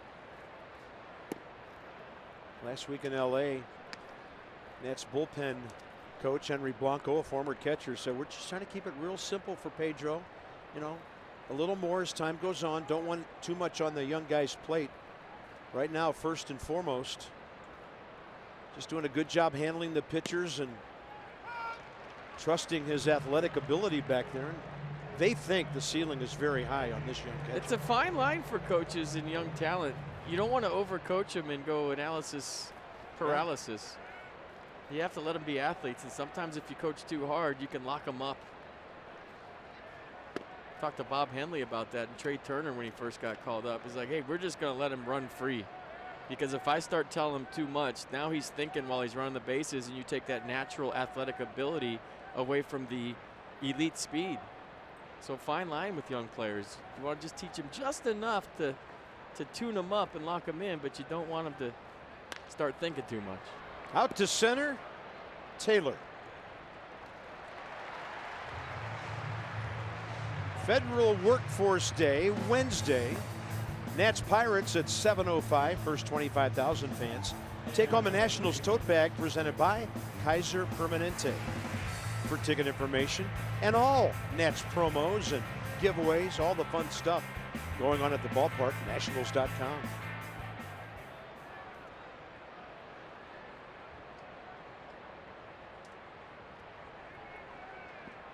Avila 0 for 1 with a strikeout career against Kinsler. Shift on, Howie's in right field. Good fastball. Last night, the Nats bullpen 2 2/3 without a hit to close out the game, but the Nats couldn't get that run or two to tie it or win it. In fact, both bullpens shining last night. Trevor Gott got 2 outs on 7 pitches in the 6th. And Kinsler's a strike thrower in the 7th. Pedro doing a nice job with the Brandon Kinsler sinker once again here. Good pitch by Brandon, bottom of the zone. Watch Severino. Making it look even better than it was. Mercedes-Benz on the pitch cast.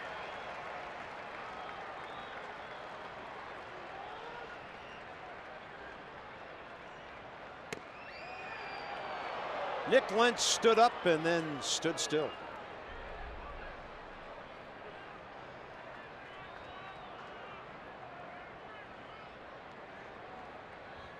He's 94 on the Kinsler sinker.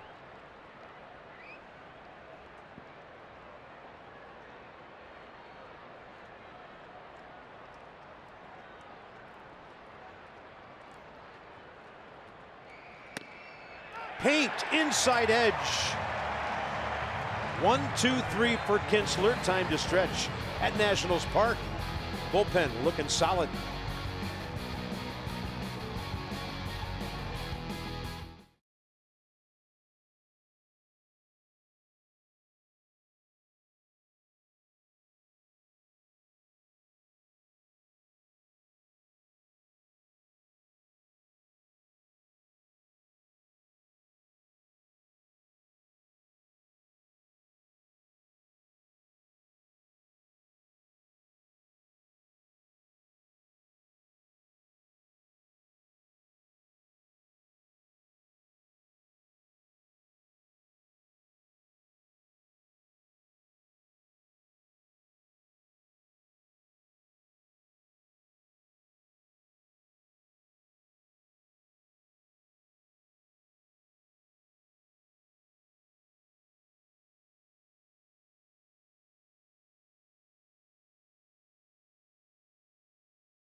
Watching the game right there on those big screen TVs, it's the highest point from where we're sitting, and they're just chilling on the edge watching a ball game on the rooftop. How cool is that, the way this whole area in Navy Yard is developing?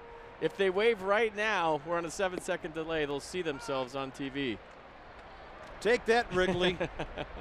That was cool. Patrick Corbin, 7th inning of work. Severino, Defoe on deck, and then Turner.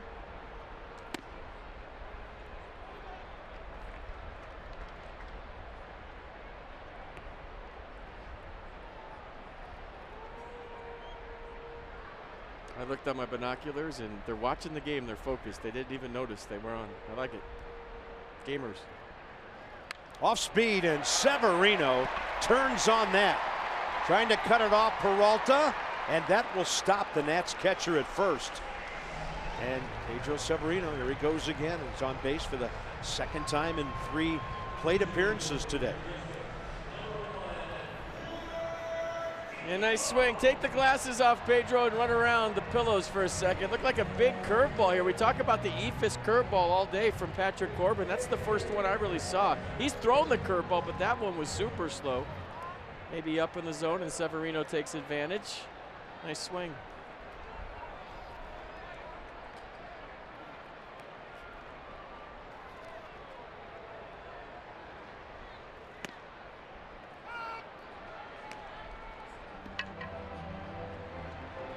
Wilmer Defoe, first career appearance against Corbin. And the D-backs bullpen gets busy.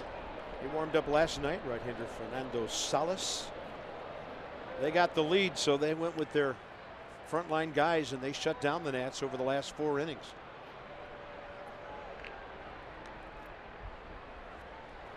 Ryan Madsen for the 8th, now that Kinsler has done his 7th inning job. How about Brandon? 12 pitches, 8 strikes. Amazing what a little rest can do for you down there, right? Absolutely. Defoe scorches a base hit. Severino stops at 2nd, and the bottom of the order making lots of noise here in the 7th. Turner next. Line moving here in the 7th, back-to-back knocks.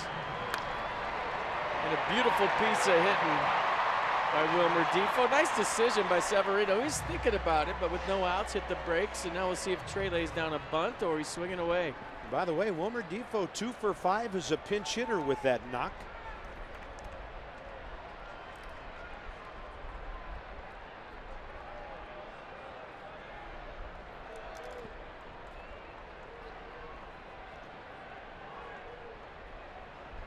Trey Turner, 0 for 2, a walk, a steal, and a run today.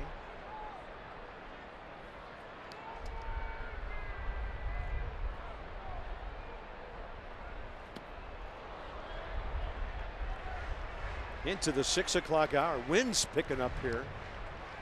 Blowing in from left field right now. Kind of angled over toward the right field corner. So the Nats on top 3-2. They've now out-hit Arizona 7-5 with 5 hits in the last 3 innings. And you can hear the wind through our microphones around the ballpark. We're feeling it up here. 1-1. You know, with Davey Johnson, I had the pleasure of playing for him, so I kind of knew how he did things. Matt Williams, we had to figure out. Dusty Baker, same way, like Davey Johnson, kind of knew his methods. Some managers bunt right here, some managers swinging away. And we're finding out Dave Martinez's style as we go along together. He's letting Trey rip, at least so far in this at-bat. That's Zimmerman and Harper, the next 2 after this. Can they turn 2 on Turner? They can. 4-6-3. Severino to 3rd, 2 outs. Diamondbacks very quick on that one. Marte, Ahmed, and Walker.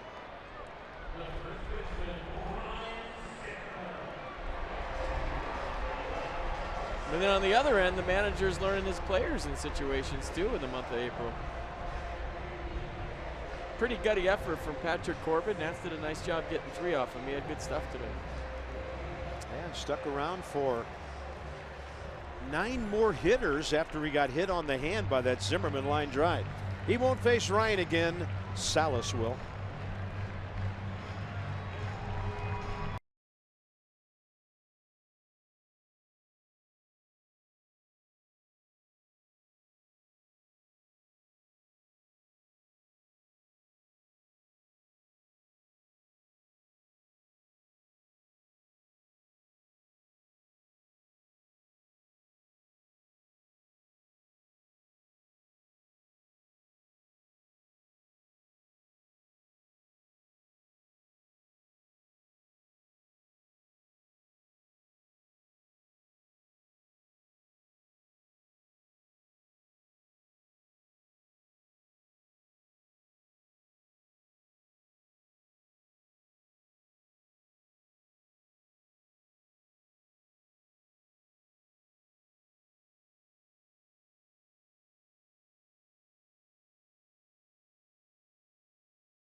Authority of the Washington Nationals, and may not be reproduced or retransmitted in any form, and the accounts and descriptions of this game may not be disseminated without the express written consent of the Washington Nationals.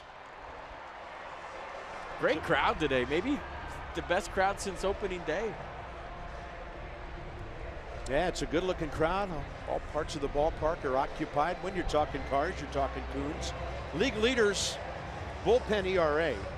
They went from 177 to 1.69 with their scoreless performance last night. And Fernando Salas will check in, 32-year-old right-hander. His ERA 1.76. Yeah, fastball slider change. Loves the change 27% of the time, and the fastball averaging 90.3 miles an hour, and the temperature's dropped about 10 degrees in the last 20 minutes. Ryan Zimmerman 3 for 9 against Salas' career. Locked up on strike one.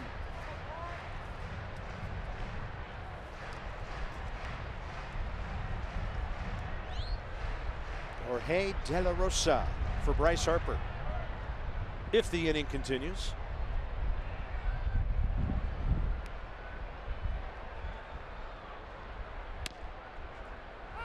Wow, strike two. Ryan didn't think he could reach it, not happy with the call.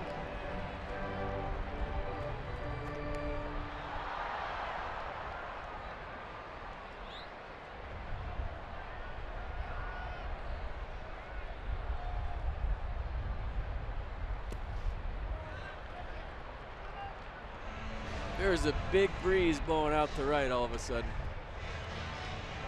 And Ryan's been okay going that way today.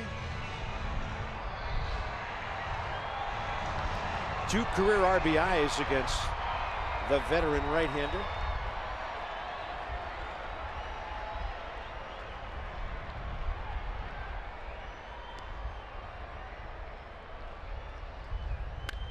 Pulls it, one hopper, Descalso. The Nats had their 8 and 9 hitters aboard, could not score. And this one to the 8th. Madsen next.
leather being thrown around by the fellas today. Jeremy Hellickson working quick in the strike zone. You're waiting for ground balls. A nice play by Adrian Sanchez. Howie going up the middle. Have a day, Howie. And this play by Adrian again. The in-between hop, the 5-4-3 twin killing. And Adrian Sanchez having a great day at third. Jeremy Hellickson getting the job done again. He probably wanted to go a little longer, but he did a nice job while he's out there. Ryan Madsen last night, 2/3 of an inning on just 3 pitches. He got Goldschmidt and Pollock, and he'll face Paul Goldschmidt after Nick Ahmed starts the 8th inning here for Arizona. 1-run game, 3-2 Nats. Up there, first pitch swinging, base hit.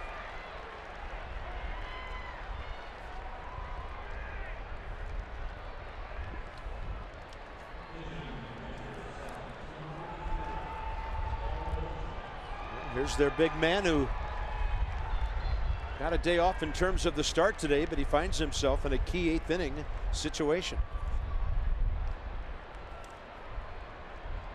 Madsen got Goldsmith on a ground ball to third last night. Probably bunting.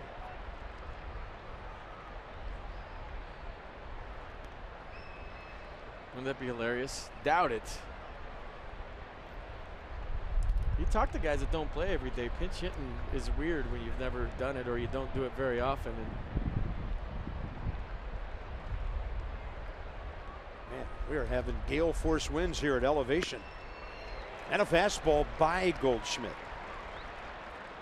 He's been hitting to the cage. Check it out. He's got a lather going.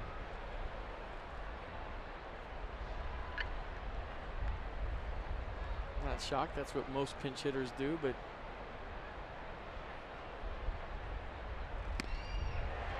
he wasn't facing this behind his dugout. Cages are so close to the dugouts now. Guys can take about 20 steps and they're in there hacking. Yeah, they got the game on TV. They can see when their time's coming.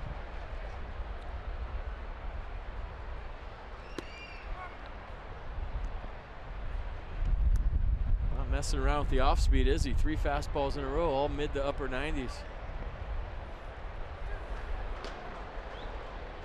Sammy Solis, if needed. If the Nats have the lead after this half inning, certainly do little. And Goldschmidt stays alive. Potomac Nationals 6-game homestand. There's a Strasburg bobblehead coming up. And a Victor Robles Little League t-shirt giveaway on Sunday. Call them, log on, find out all about it.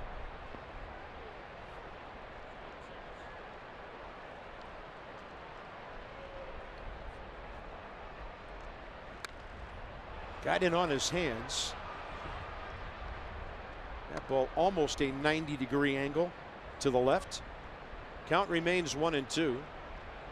Jorge De La Rosa, you would think, for Bryce Harper, bottom 8, and then Archie Bradley for Kendrick and Taylor. Or maybe a tie ahead behind thing too.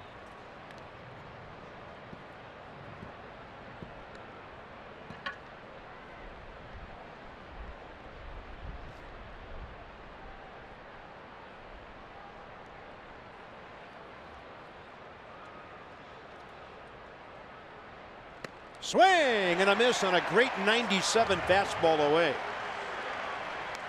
Now the countdown's on. 5 outs to get. Big one here. Set up nicely. 3 fastballs, then 2 changeups. Back to the heater at 97 up. And Goldschmidt swung through 3 fastballs. You don't see that very often. Might tell you just how hard it is to hit Ryan Madsen's heater. Did we see some spin rate going there on the Exmo? Wow. He's just closer to you. I mean, the way he comes down the mound with that long stride and those long limbs and add 97 to it, it can't be easy. Well, here's the D-backs hitter of the day. David Peralta, a pair of home runs. He went 0 for 4 last night. 0 for 5 after his first at bat today, and then he's gone deep to left, deep to right. 0 for 2 career against Ryan Madsen. Base hit. Turning and going to third, Ahmed. He just kept on moving, and they've got the tying run at third base with 1 out. What a day for David Peralta. I'll tell you what, that's just good aggressive base running by the Diamondbacks. Peralta with another nice swing, and then watch Nick Ahmed just go right in the face of Moises Sierra. He had no chance to get him at third, just aggressive base running. As soon as that ball got through, he put his head down, and he was thinking first to third. So the D-backs 2 hits in the same inning for the second time today. Davey Martinez to the mound. Infield strategy here.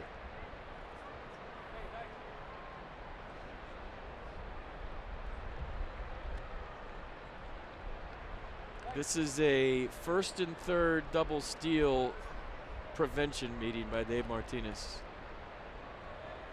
Or maybe a first and third squeeze prevention meeting by Dave Martinez, but he wanted to cover all of his bases right there. Hey, if he takes off early at first, this is what we're doing. And heads up for the squeeze with who's stepping in the box right now with Gerard Dyson. All those in play right here. Bottom of the, or top of the 8th, 1 out. Yeah, this guy can fly. We saw the speed of Ahmed a moment ago.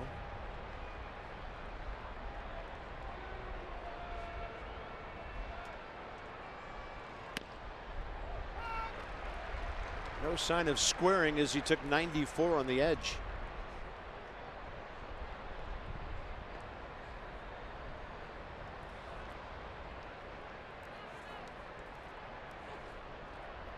Signs on where Pedro's going to throw it.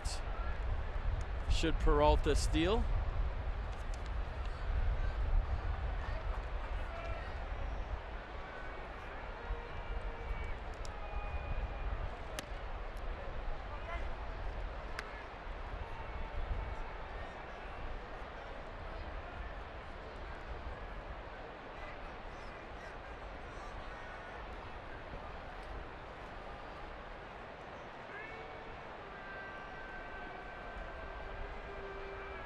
And a 1-1 in the air to left.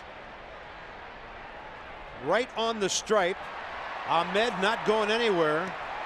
Howie, or rather Sierra, a line drive home.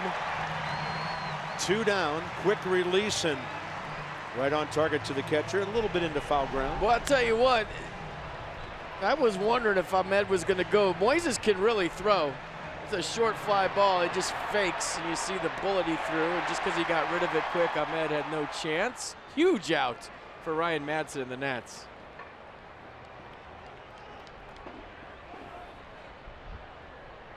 Boy, Dyson loves to bunt. I was half thinking he might bring one with him in the middle of that at bat. He decided to swing. Yeah, you would kind of think that's the most dangerous thing the D-backs could have done to the Nats right there. Pollock 0 for 2 career against Ryan.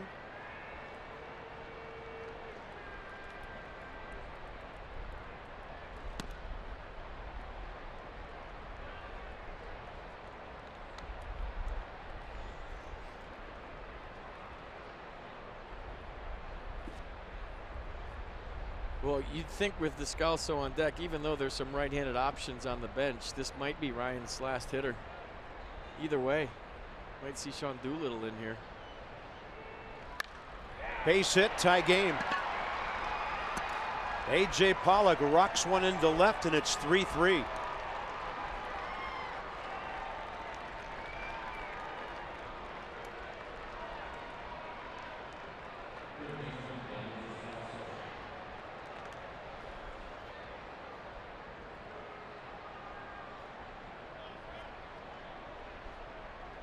He's looking. Henry Blanco looking. We're seeing if Dave Martinez is going to come out. They're both looking underneath the fence to see what's going to happen. Descalso only facing Madsen once career, a fly ball out. Good contact guy. Fastball low.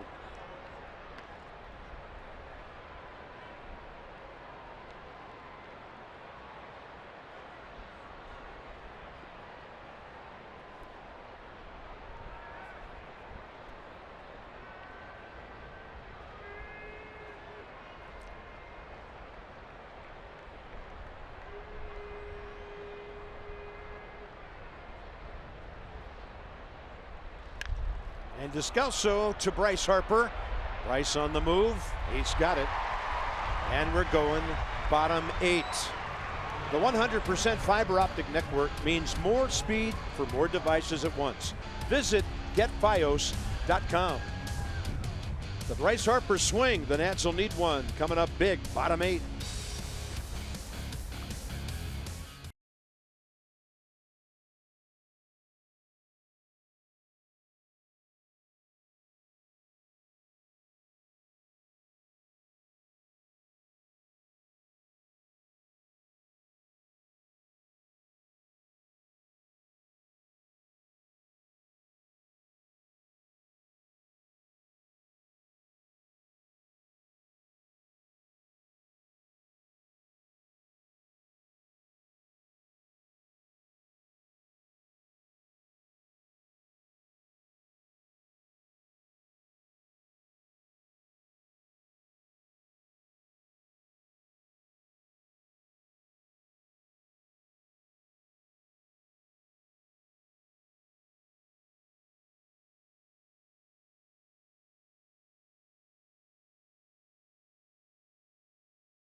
.135.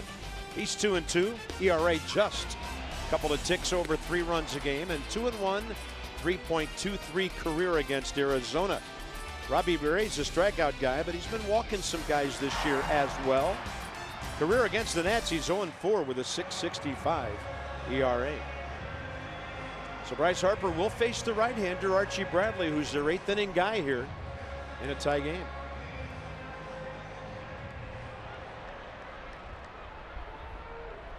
Bradley came out last night, 11 pitches, 10 strikes.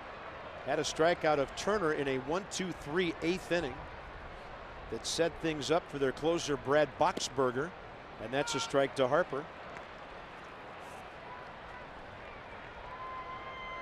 Rice 1 for 2 against Archie Bradley with a couple of walks.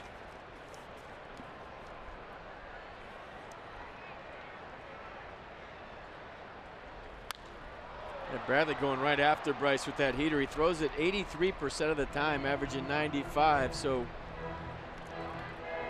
we haven't seen this too often with Bryce hitting in a tie game. 2 fastballs for strikes. But neither is Bryce. More importantly.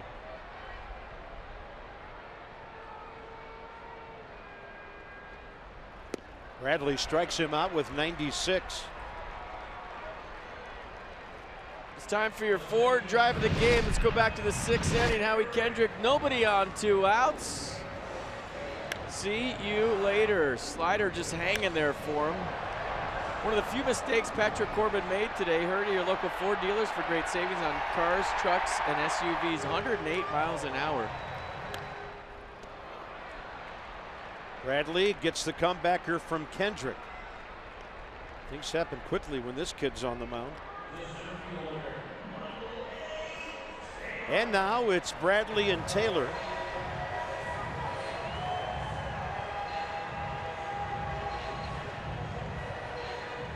Michael A hit a ground ball to short against this right-hander last night.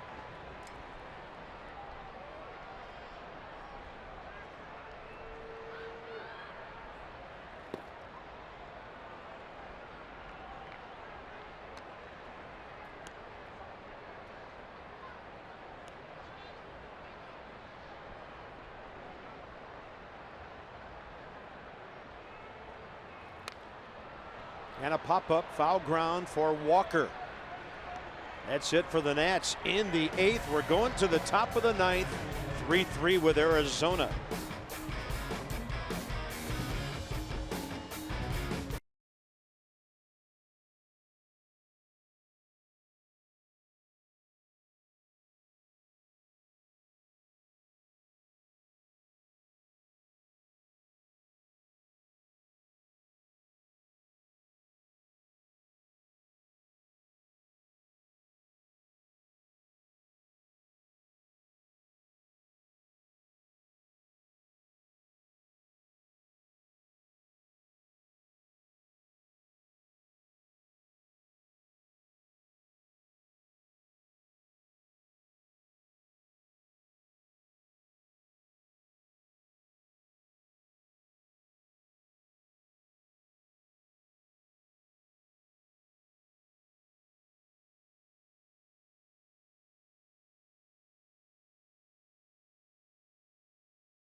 By the DMV area Volkswagen dealers who bring you the Smile at Spring sales event.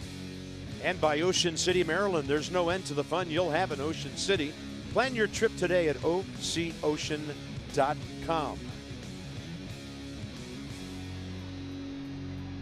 Third largest crowd of the year here at Nationals Park. Opening day, and then 37,000 in one of the Colorado games here. No chance for a save, so the home closer is in to keep it a tie game going to the bottom of the ninth. And Sean Doolittle, a scoreless ninth here last night. 8 pitches, 7 strikes. Yeah, pretty much all fastballs, 86% of the time at 95. We talked about it last night. He'll climb the ladder with 2 strikes. Tough to lay off, it appears, when you watch other hitters chase it all the time. His job right now is to preserve a walk-off win for the Nats.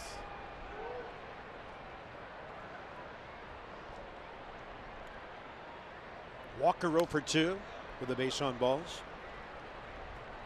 Facing Sean Doolittle for the first time.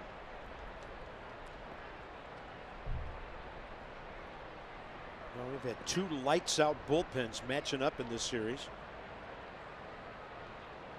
A run given up by Ryan Madsen, the first one by either pen. 0-1. 0-2.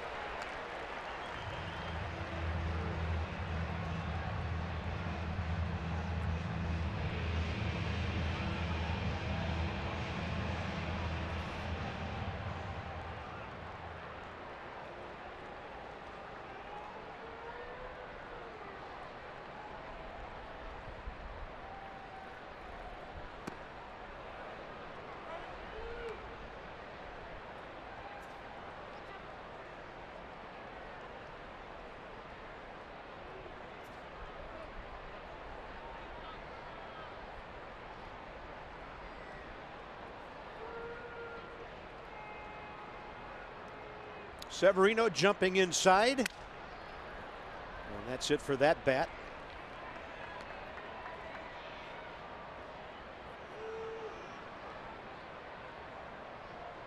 You look at the percentage of fastball at almost 90, but it's up, down, in, out. So it's like 4 different pitches because he uses every part of the strike zone and more. He'll probably try to elevate here, right above the Arizona Diamondbacks logo on the chest.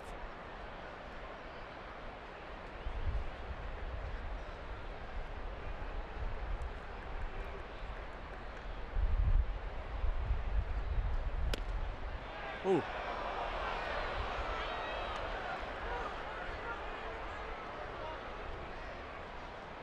Close. A little bit outside. I mean, he hit the target. Watch Severino. There, you move his glove. Probably setting up off the plate. From 0-2 to 3-2.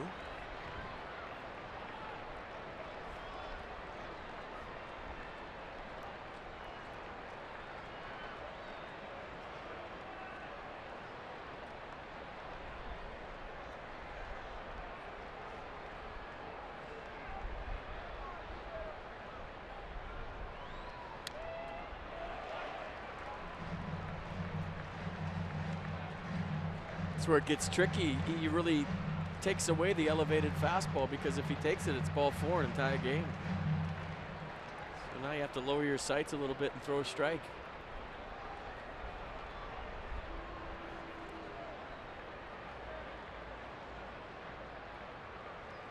Struck him out.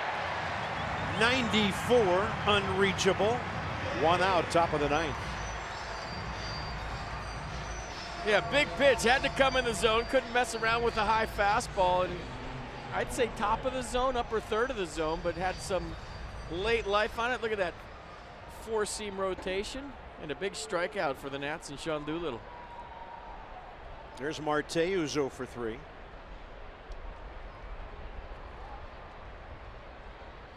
Sean got him on a bouncer to third last time they matched up last night. Sanchez shallow at third, near the line.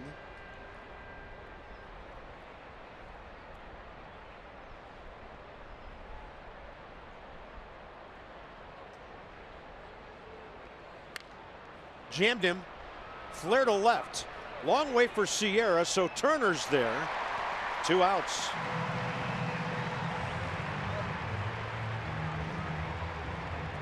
See, that's the time of the game when you know your outfielders are playing no doubles, deeper than deep, nothing over your head. So as an infielder, you know on a blooper, something in between that you got it. You got to go out far, and Trey did it perfectly.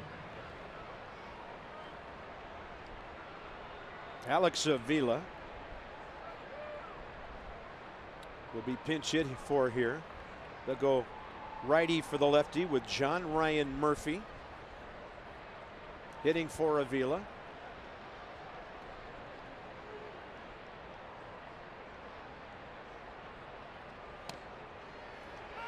Former Yankee, Twin, and 19 games with Arizona last year after they got him in a trade from the Twins just prior to the deadline last July.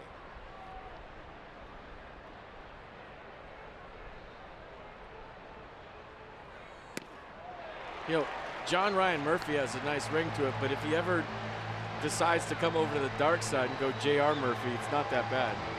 Kind of tightens up your name. It's okay to have initials. It's been said, yeah. Crowd's into it. I love it. 32,963. 0-2. Straight up this one goes on the infield. Ryan Zimmerman called off by Howie Kendrick. And Sean does his thing. Sierra, Sanchez, Severino.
And the bottom of the ninth coming up. Sierra, Sanchez, Severino, Yoshihisa Hirano. He worked a scoreless 7th inning last night and struck out Wieters, Stevenson, and Defoe. First 2 swinging, last one looking. First time the Nats saw him last night. Maybe something to be taken from that as John Ryan Murphy now stays in to catch. Just like we promised, it's time for the Miller Lite Hold True moment, and we're going all the way back to the 3rd inning. Ryan Zimmerman going deep to right field. That made it 2-0 Nats. So Dave Martinez puts him in the 2nd spot today, and he goes deep. I'll tell you what, this is one of those you got to find a way moments for this ball club. Well, in the first step in that process, Matt Adams for Sierra.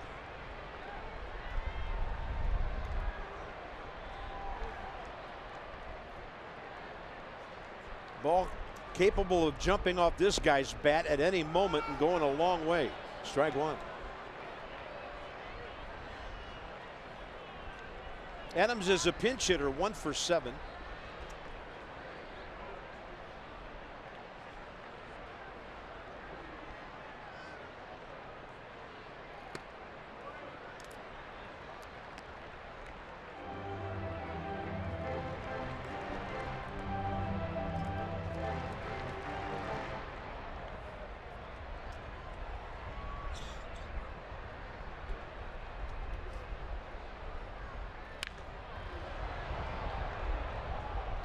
Oh, he got something up right there.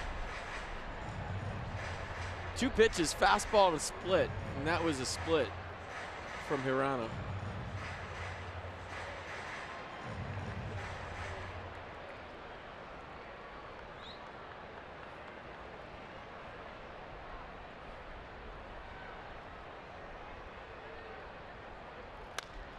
And Adams reaching for the splitter. 1 out. Sanchez, Severino the next 2.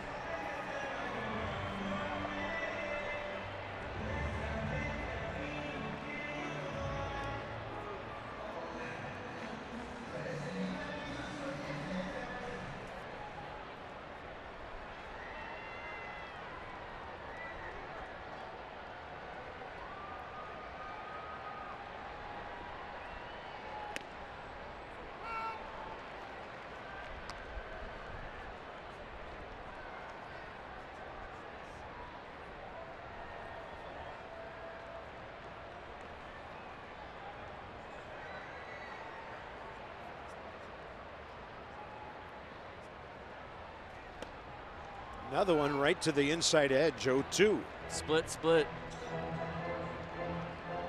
And Ryan Murphy's got the quarterback armband on with the plays underneath it, but his is closed. Remember the other day.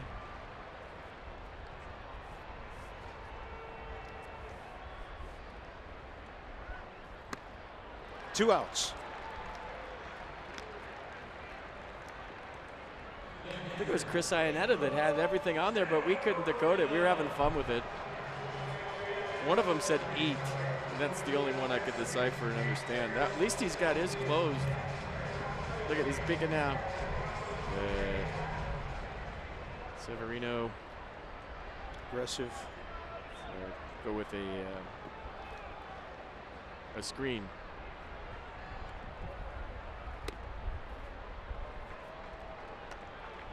Pedro today hit by a pitch. Ground out. Base hit. Andrew Stevenson, if it gets to the number 9 hole.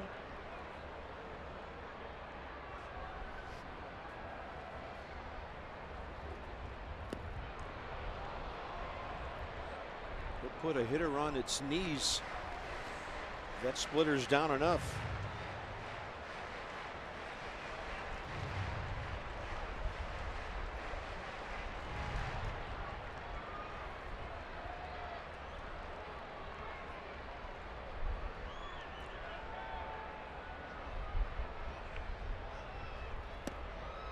We can see the seams and it tumbling as it goes in there.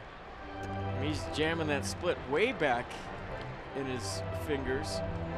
And he goes in the glove with the split grip. And as a hitter, you're looking for that glove to wiggle if he changes from the split to a fastball, but I haven't seen anything.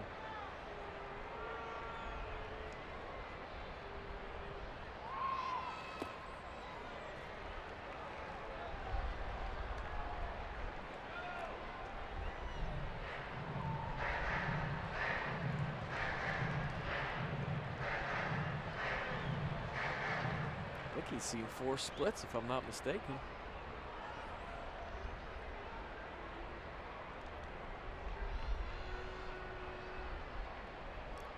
Two, and it's full.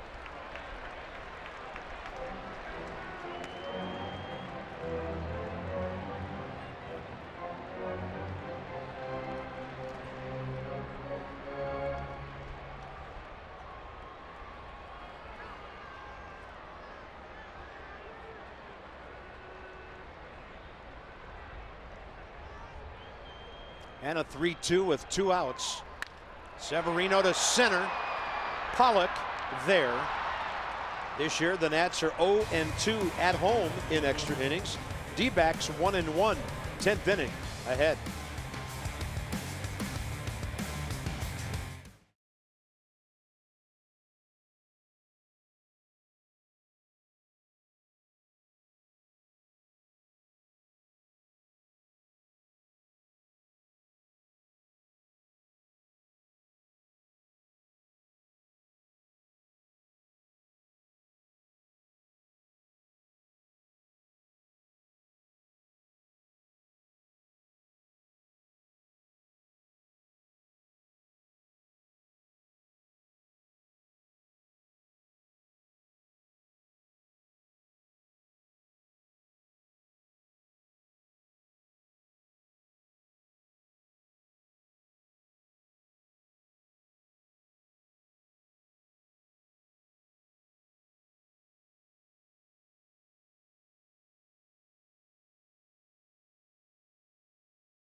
Zimmerman got the Nationals on top.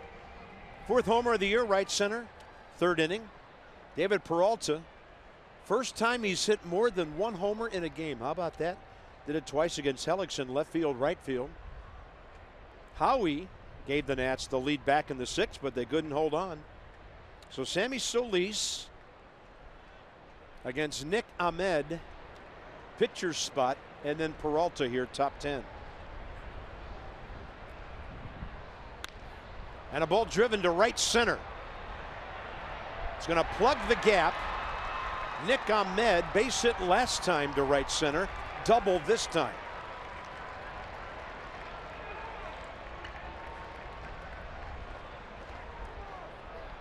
Yeah, first pitch hack, and he got a changeup up from Sammy. This was just right out over the plate. He was thinking the other way and plugs the gap. So a leadoff double for the Diamondbacks here in the top of the 10th. Michael A was tracking that. It was just perfectly placed. Matt Adams in left field. Remember the Nats' #1 draft pick back in '06, Chris Marrero? This is his cousin, Devin Marrero, who the Arizona Diamondbacks picked up in a trade from the Red Sox. He went to Arizona State. His job to move that runner here with nobody out in the 10th. Sanchez on the grass, and obviously no signs of a bunt right there. Give him one hack and then give him the bunt. We'll see what Torey Lovullo decides to do.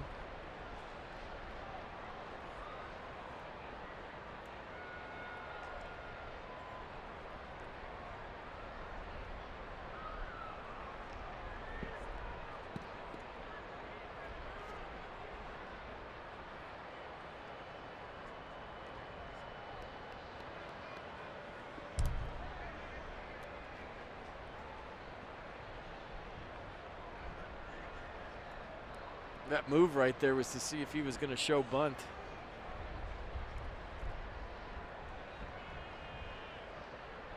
I don't think he did.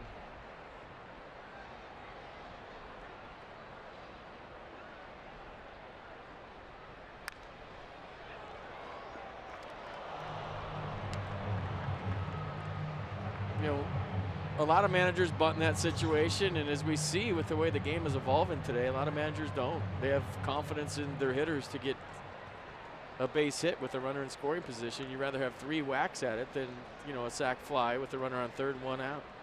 And don't a lot of the modern analytics say don't give up an out? Don't ever give up an out? I think in a tie game late, even the computer would say it's okay to bunt.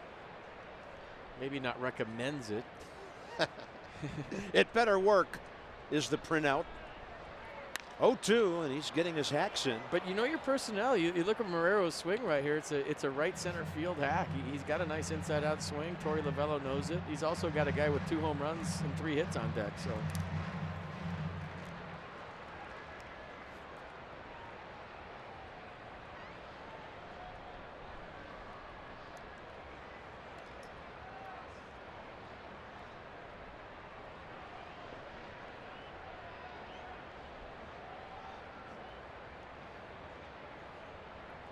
Oh-2 still. You see his swing? I mean, he's trying to still move the runner with 2 strikes. It's a lot like Howie Kendrick's swing. He's bringing his hands in. He's trying to push the ball hard, not just like hit a 14 hopper to second. Even with 2 strikes, he's thinking about driving the ball to the right side. So that's probably why he's not up there bunting. And I know everybody at home thinks everybody should be able to bunt, but it's just not the case. Who knows? Maybe he's not a good bunter.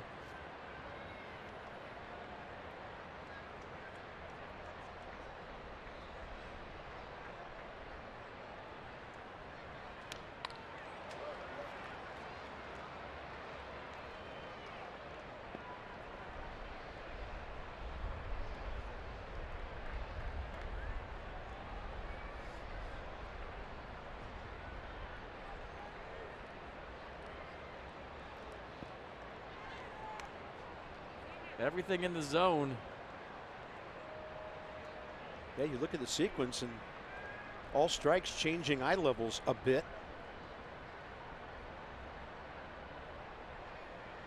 And the 0-2, it's a breaking ball, and that's out of play. So everything's in the zone right here, and Marrero's showing you he wants to swing, right? As a hitter, I talk about this all the time. You get in swing mode with 2 strikes. You can't hold up. So what does that mean? Well, maybe you try to throw one out of the zone, see if he'll chase your pitch. I mean, it's 0-2. You got a lot to work with. You don't necessarily have to throw a strike here for Sammy.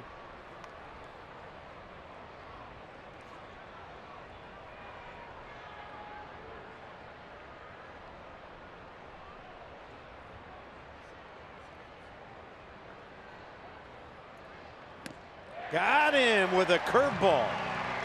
Sammy Solis off speed. Huge first out. Yeah, you got a guy that wants to swing with you. Good idea. You throw the curveball down in the zone. Everything in the box. This one at the bottom of the zone. So the 7th pitch, all strikes by Solis, gets a big out here in the 10th. Sammy Solis, 7th inning last night. Retired David Peralta on a 1-4-3 double play. Pardon me, just a single out on the play. Sammy had a hand in it because he deflected the ball to Howie Kendrick, thus the 1-4-3. And Pollock having a big day. Takes the fastball up and in. Nats are warming Austin Adams here.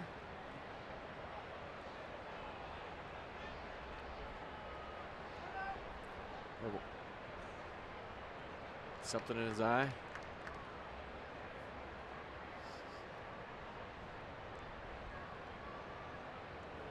So Peralta, opposite field homer in the 4th. Second deck shot in the 6th. Base hit to left in the 8th.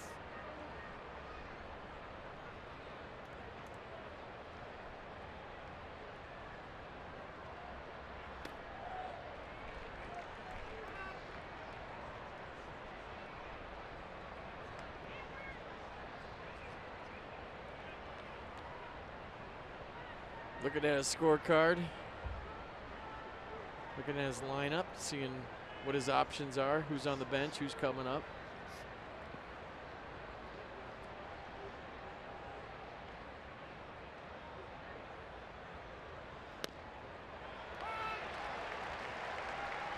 Two and one.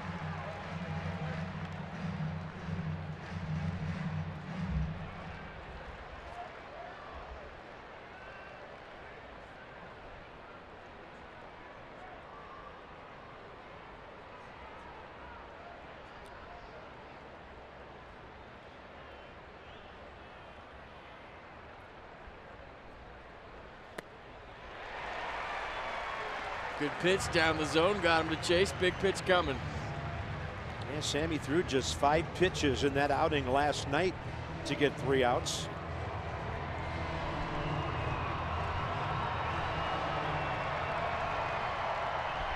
And the big crowd eager to get this thing to the bottom of the 10th. Runner at second, 1 down.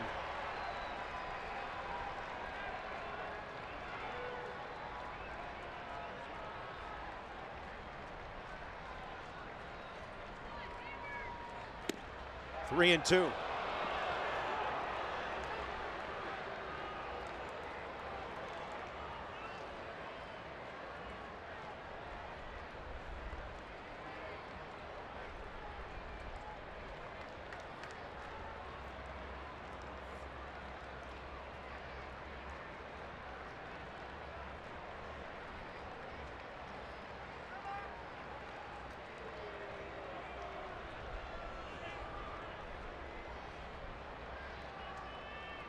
Start over with the signs here after the hitter got time.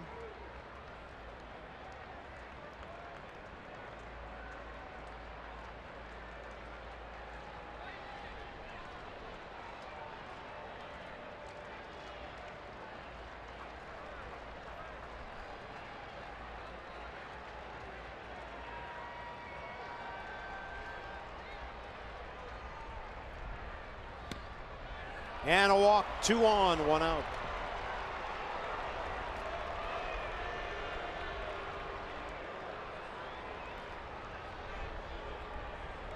You know, it's never a bad idea as you look what's left of the Nationals bullpen, Torres and Adams.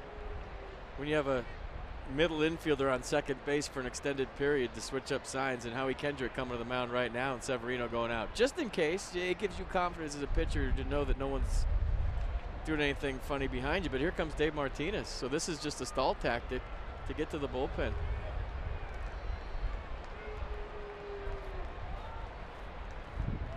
So Chris Owings came out on deck. That's it for Sammy Solis.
Is on deck.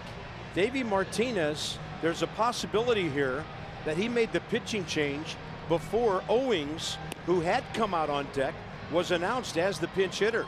Dan did not hear an announcement downstairs. We didn't hear one up here. And so right now it looks like the D-backs have their left-handed hitter against the right-handed pitcher here. This is when he realized it during the break that the announcement wasn't made. He's arguing that you announced or you pointed that Owings was in the game. That's why I went to the mound to make the change. Quite frankly, I didn't see it. And you could see Nick Lentz saying he didn't make the change. Owings was on deck. I think Dave Martinez thought he was coming up, so he went to the right-hander to get the right-on-right matchup. And it's the rookie Austin Adams here in the middle of a very tight spot. 2 on, 1 out, top of the 10th, tie game.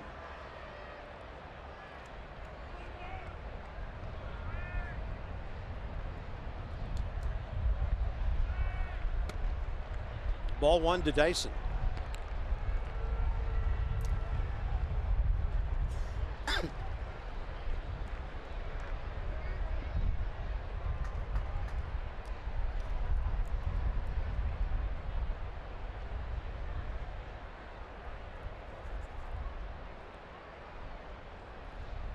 And for those of you that don't know, as a manager, you wait till it's officially announced that the other guy's coming up. And then Dave Martinez was under the impression that the umpire gave him the sign that it was announced. That's why I went to the bullpen for the right-on-right matchup. Apparently it wasn't.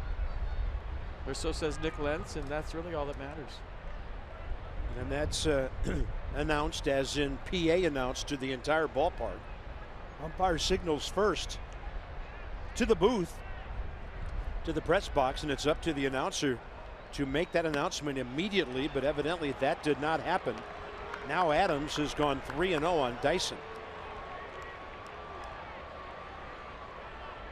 Well, whatever's happened. Now you got to throw strikes and get some outs, regardless of who's facing who. And I mean, this is crunch time.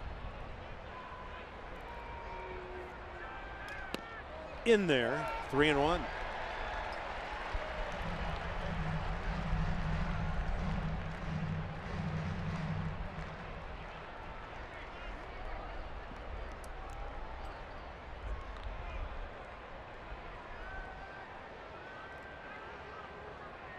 Pollock on deck. And he'll be batting with the bases loaded. Ahmed to third. Peralta, who walked to second, and Dyson aboard. Derek Lilliquist to the mound. Well, this is all heck is breaking loose around you. You thought you were coming in to face a righty. The lefty's still in the game. You know, you're making your season debut in the top of the 10th of a tie game when your team desperately needs a W. So just stay.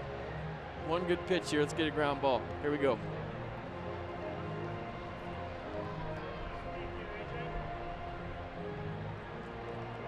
A.J. Pollock. RBI hit last time to left to tie the game in the 8th.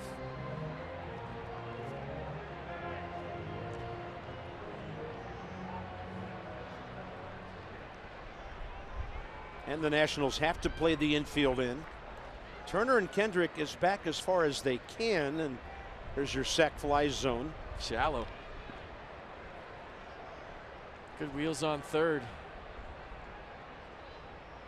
It is a righty-righty matchup now. Adams, slider, ball 1.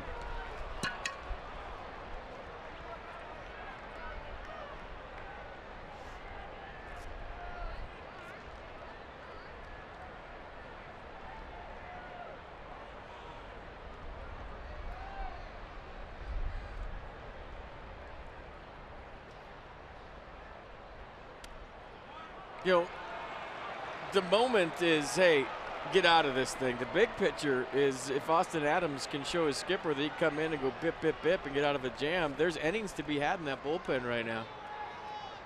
But first things first, you're trying to get out of this, and step one is throwing strikes.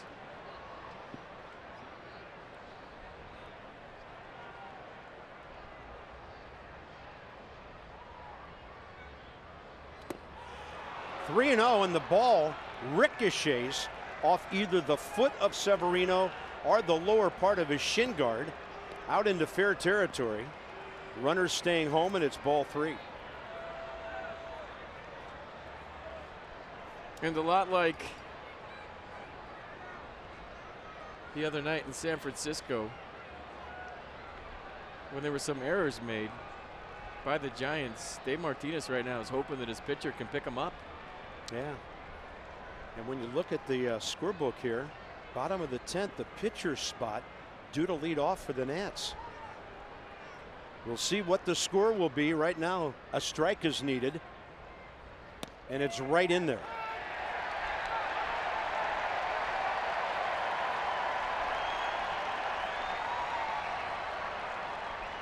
Final pitcher remaining in the bullpen, Carlos Torres.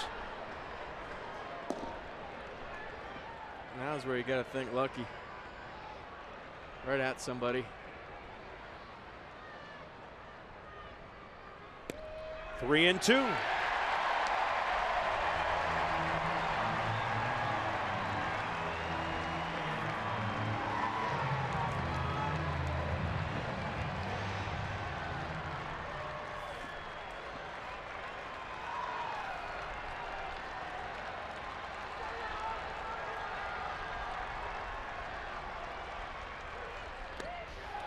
Diamondbacks lead 4-3, a slider missing on a full count.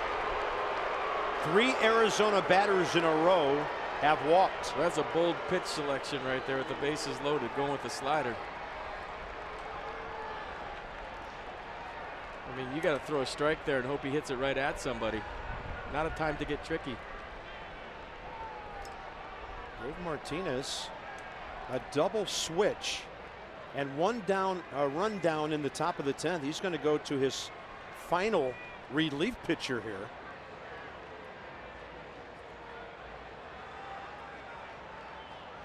Matt Wieters will come in to catch, and he'll be the leadoff guy in the bottom of the 10th.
Austin L. Adams to face Chris Owings, right on right.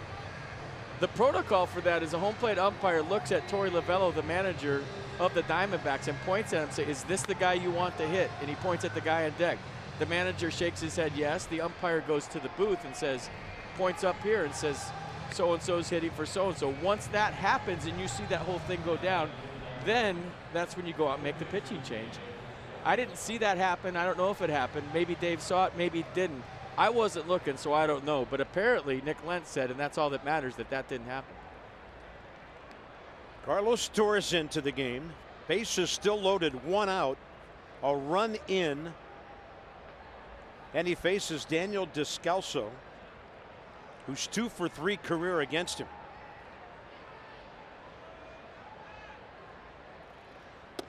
Ball 1. So in this inning, double, strikeout, walk, walk, walk.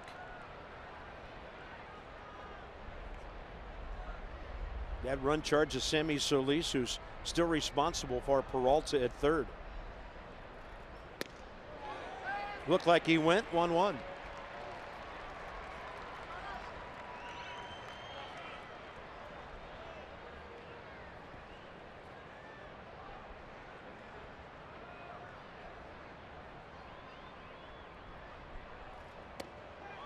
And the curveball comes back for a strike. Matt Wieters behind the plate now. So because of the double switch, he will be the man leading off bottom 10.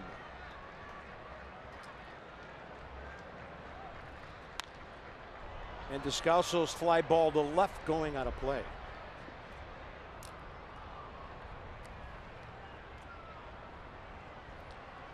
So the Nats on the bench have Stevenson and Bautista left, and in the bullpen, Henry Blanco, the coach. That's it. Employing their 8th pitcher here.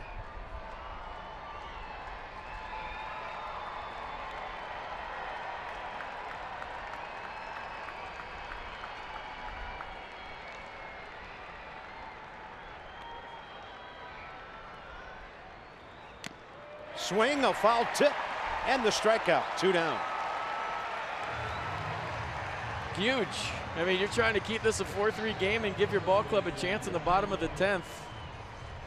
When we talk about who's coming up, 9, 1, 2, and hopefully 3. One more big out to get to keep this a 1-run deficit. Christian Walker, 0 for 3 base on balls today. Faces Torres for the first time.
Got a good heater going right now.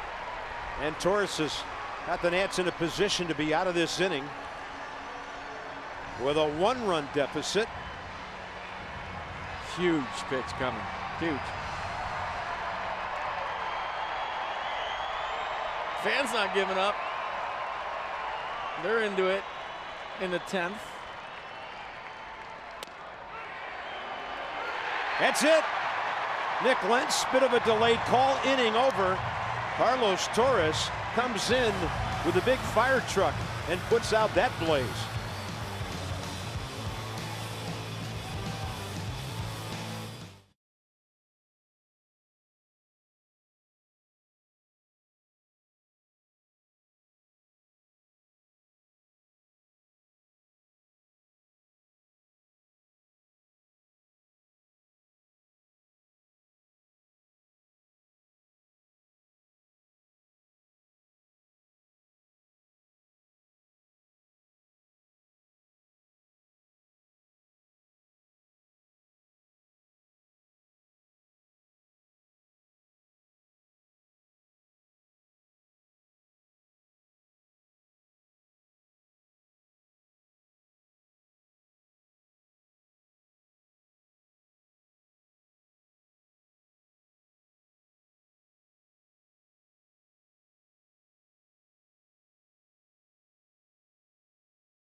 So David Peralta walked. You see Chris Owings on deck. See Dave Martinez coming out of the dugout. There he is right there. And he's going to make a change. The big thing is Nick Lentz, the umpire. You see him? He's got to point to Torey Lavello and say, is this the guy you want? Point to the on-deck hitter. Torey Lavello shakes yes, and then he points up to the booth about this guy's hitting right now. As far as we can see, that didn't happen. Nick Lentz is saying I called timeout. Now Torey Lavello's going to come out and say, hey, was he announced? And he said, no, absolutely not. We read his lips. So you draw your own conclusions right there. Maybe Davey was a little anxious in making the pitching change. He's a new manager. And now his team going to try to walk him off right here and figure this whole thing out and pick up their skipper.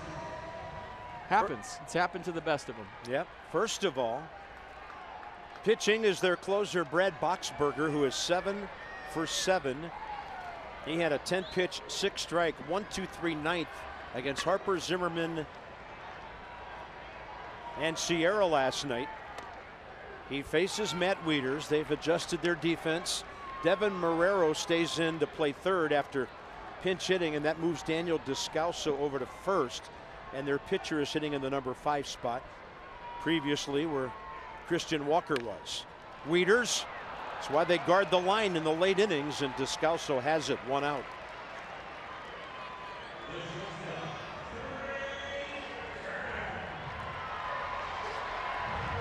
Johnny Holiday, Ray Knight. Nats extra post game in a moment, or maybe not. Nats got to get a run to keep this thing going. It's Turner and Zimmerman.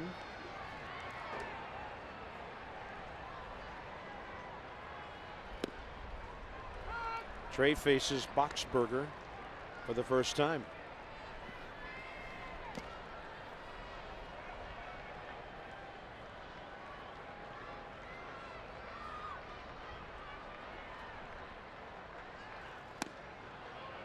I mean, this is everything, right? 1-run game, a guy that can steal second and third on 2 pitches. I mean, Dave Martinez is crossing his fingers that Trey Turner gets on. He'd like nothing more to see that speed on first in a 1-run game.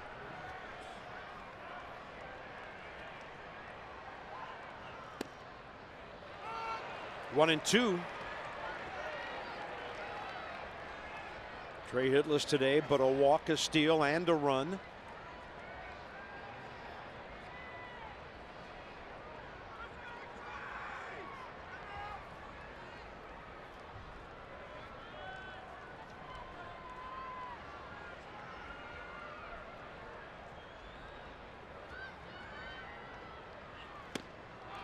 Two outs.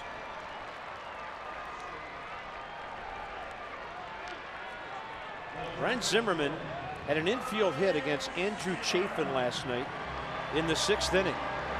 That's the only hit the Nationals have had against the Arizona bullpen in this series.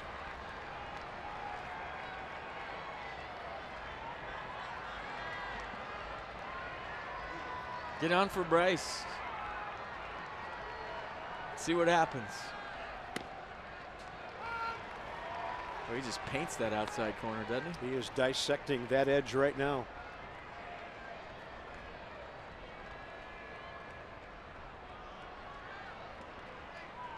Another 1-run game. Can the Nats do something about it?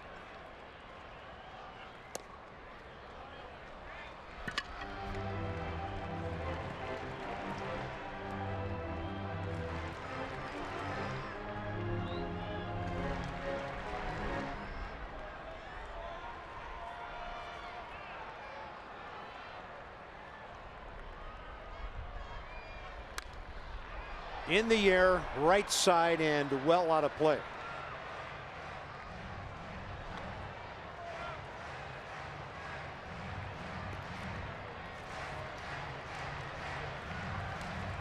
Anything to get that man in the batter's box here.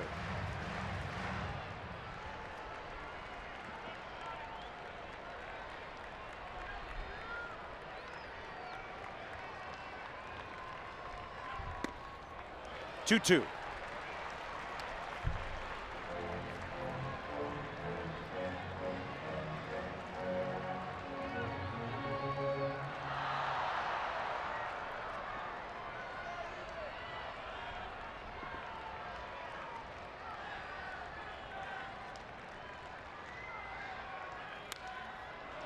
battling.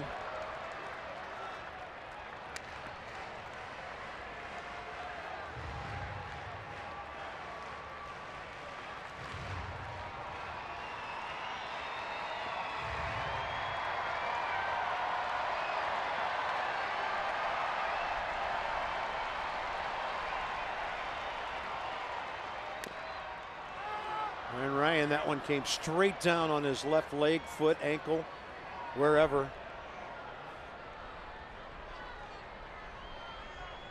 Every time you see somebody with those shin guards on, it never hits him in the shin guard, does it?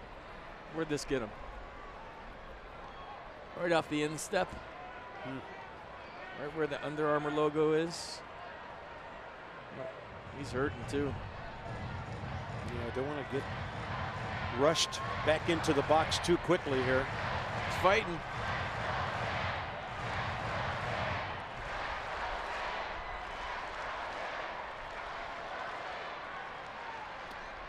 Three and two. Huge pitch. Yeah, walk's as good as a hit right here, the old coach used to say. A walk's, I mean, you're getting Bryce Harper up. You just got to find a way. Easy to say, though.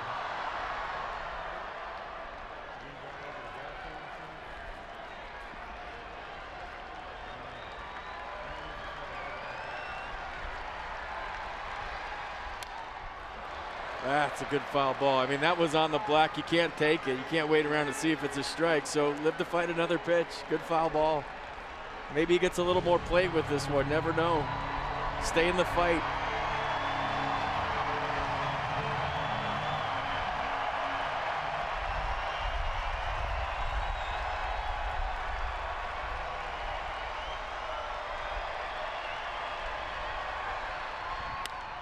And Ryan Zimmerman refuses to let this game end. He'll be parked at second base with 2 outs in the 10th. 2 for 5 day, homer and double. That's an at-bat. I mean, you could just see the look on his face. When you've seen Ryan Zimmerman play every day for as long as he's played here, you could see the determination, the fight, and he was winning that battle. And now Bautista's going to run for him at second, but what an at-bat by Ryan Zimmerman as he comes off to a pretty good ovation. Do they pitch to Bryce Harper, or do you put the go-ahead run on? What are they doing? They're putting him on. They're going to put the winning run at first base and take on Howie Kendrick, a longtime Arizona nemesis. I was screaming facetiously into the talkback, stay at first, Ryan, when he hit that. But you got to get the tie and run and scoring position. You can't stay at first there. And now Howie has a chance to be a hero again. Boys are dying hard here. You got to love the fight. Howie Kendrick 0 for 1 career against Boxberger.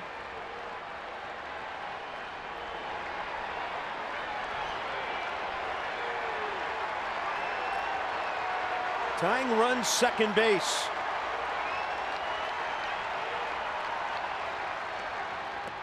Ooh. A reach by Murphy to keep it from advancing 2 runners.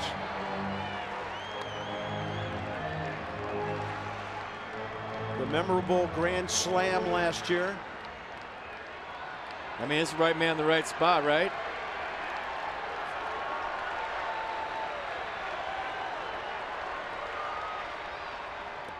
Two and 0.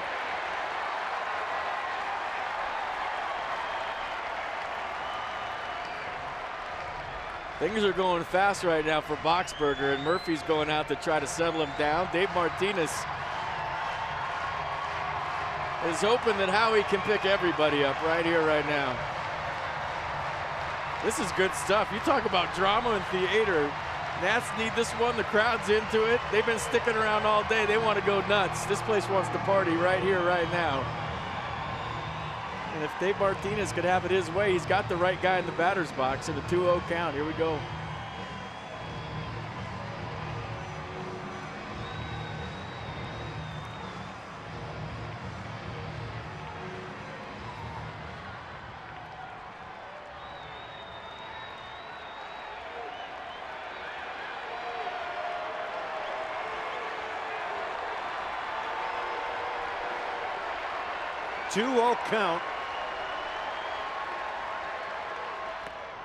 Ball 3. Green light for days. Let it rip.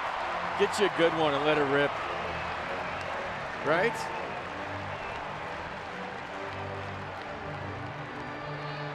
Looks like it's going real fast for Boxberger all of a sudden.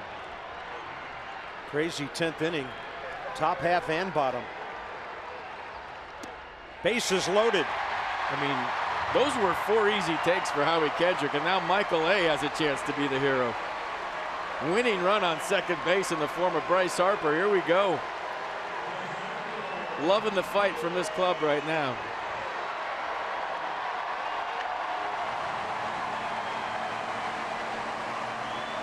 Taylor faces Boxberger for the first time.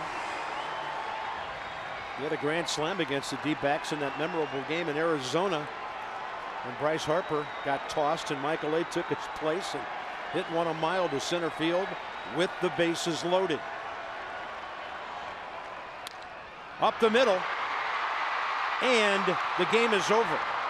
Ahmed to Marte, and the Diamondbacks win the series. It'll take Gio to try to keep from being swept tomorrow. Another frustrating one for the Nats. 10 stranded last night, 8 stranded in this one. D-backs win it by a count of 4-3 in 3 hours and 16 minutes. So it's Gio tomorrow. Ryan Zimmerman some heroics today. And the Nats will try to get behind Gio and salvage one tomorrow. Coverage begins at 1 p.m. This has been a presentation of Massa. Stay tuned, Johnny and Ray straight ahead from Nationals Park. So long for just a while.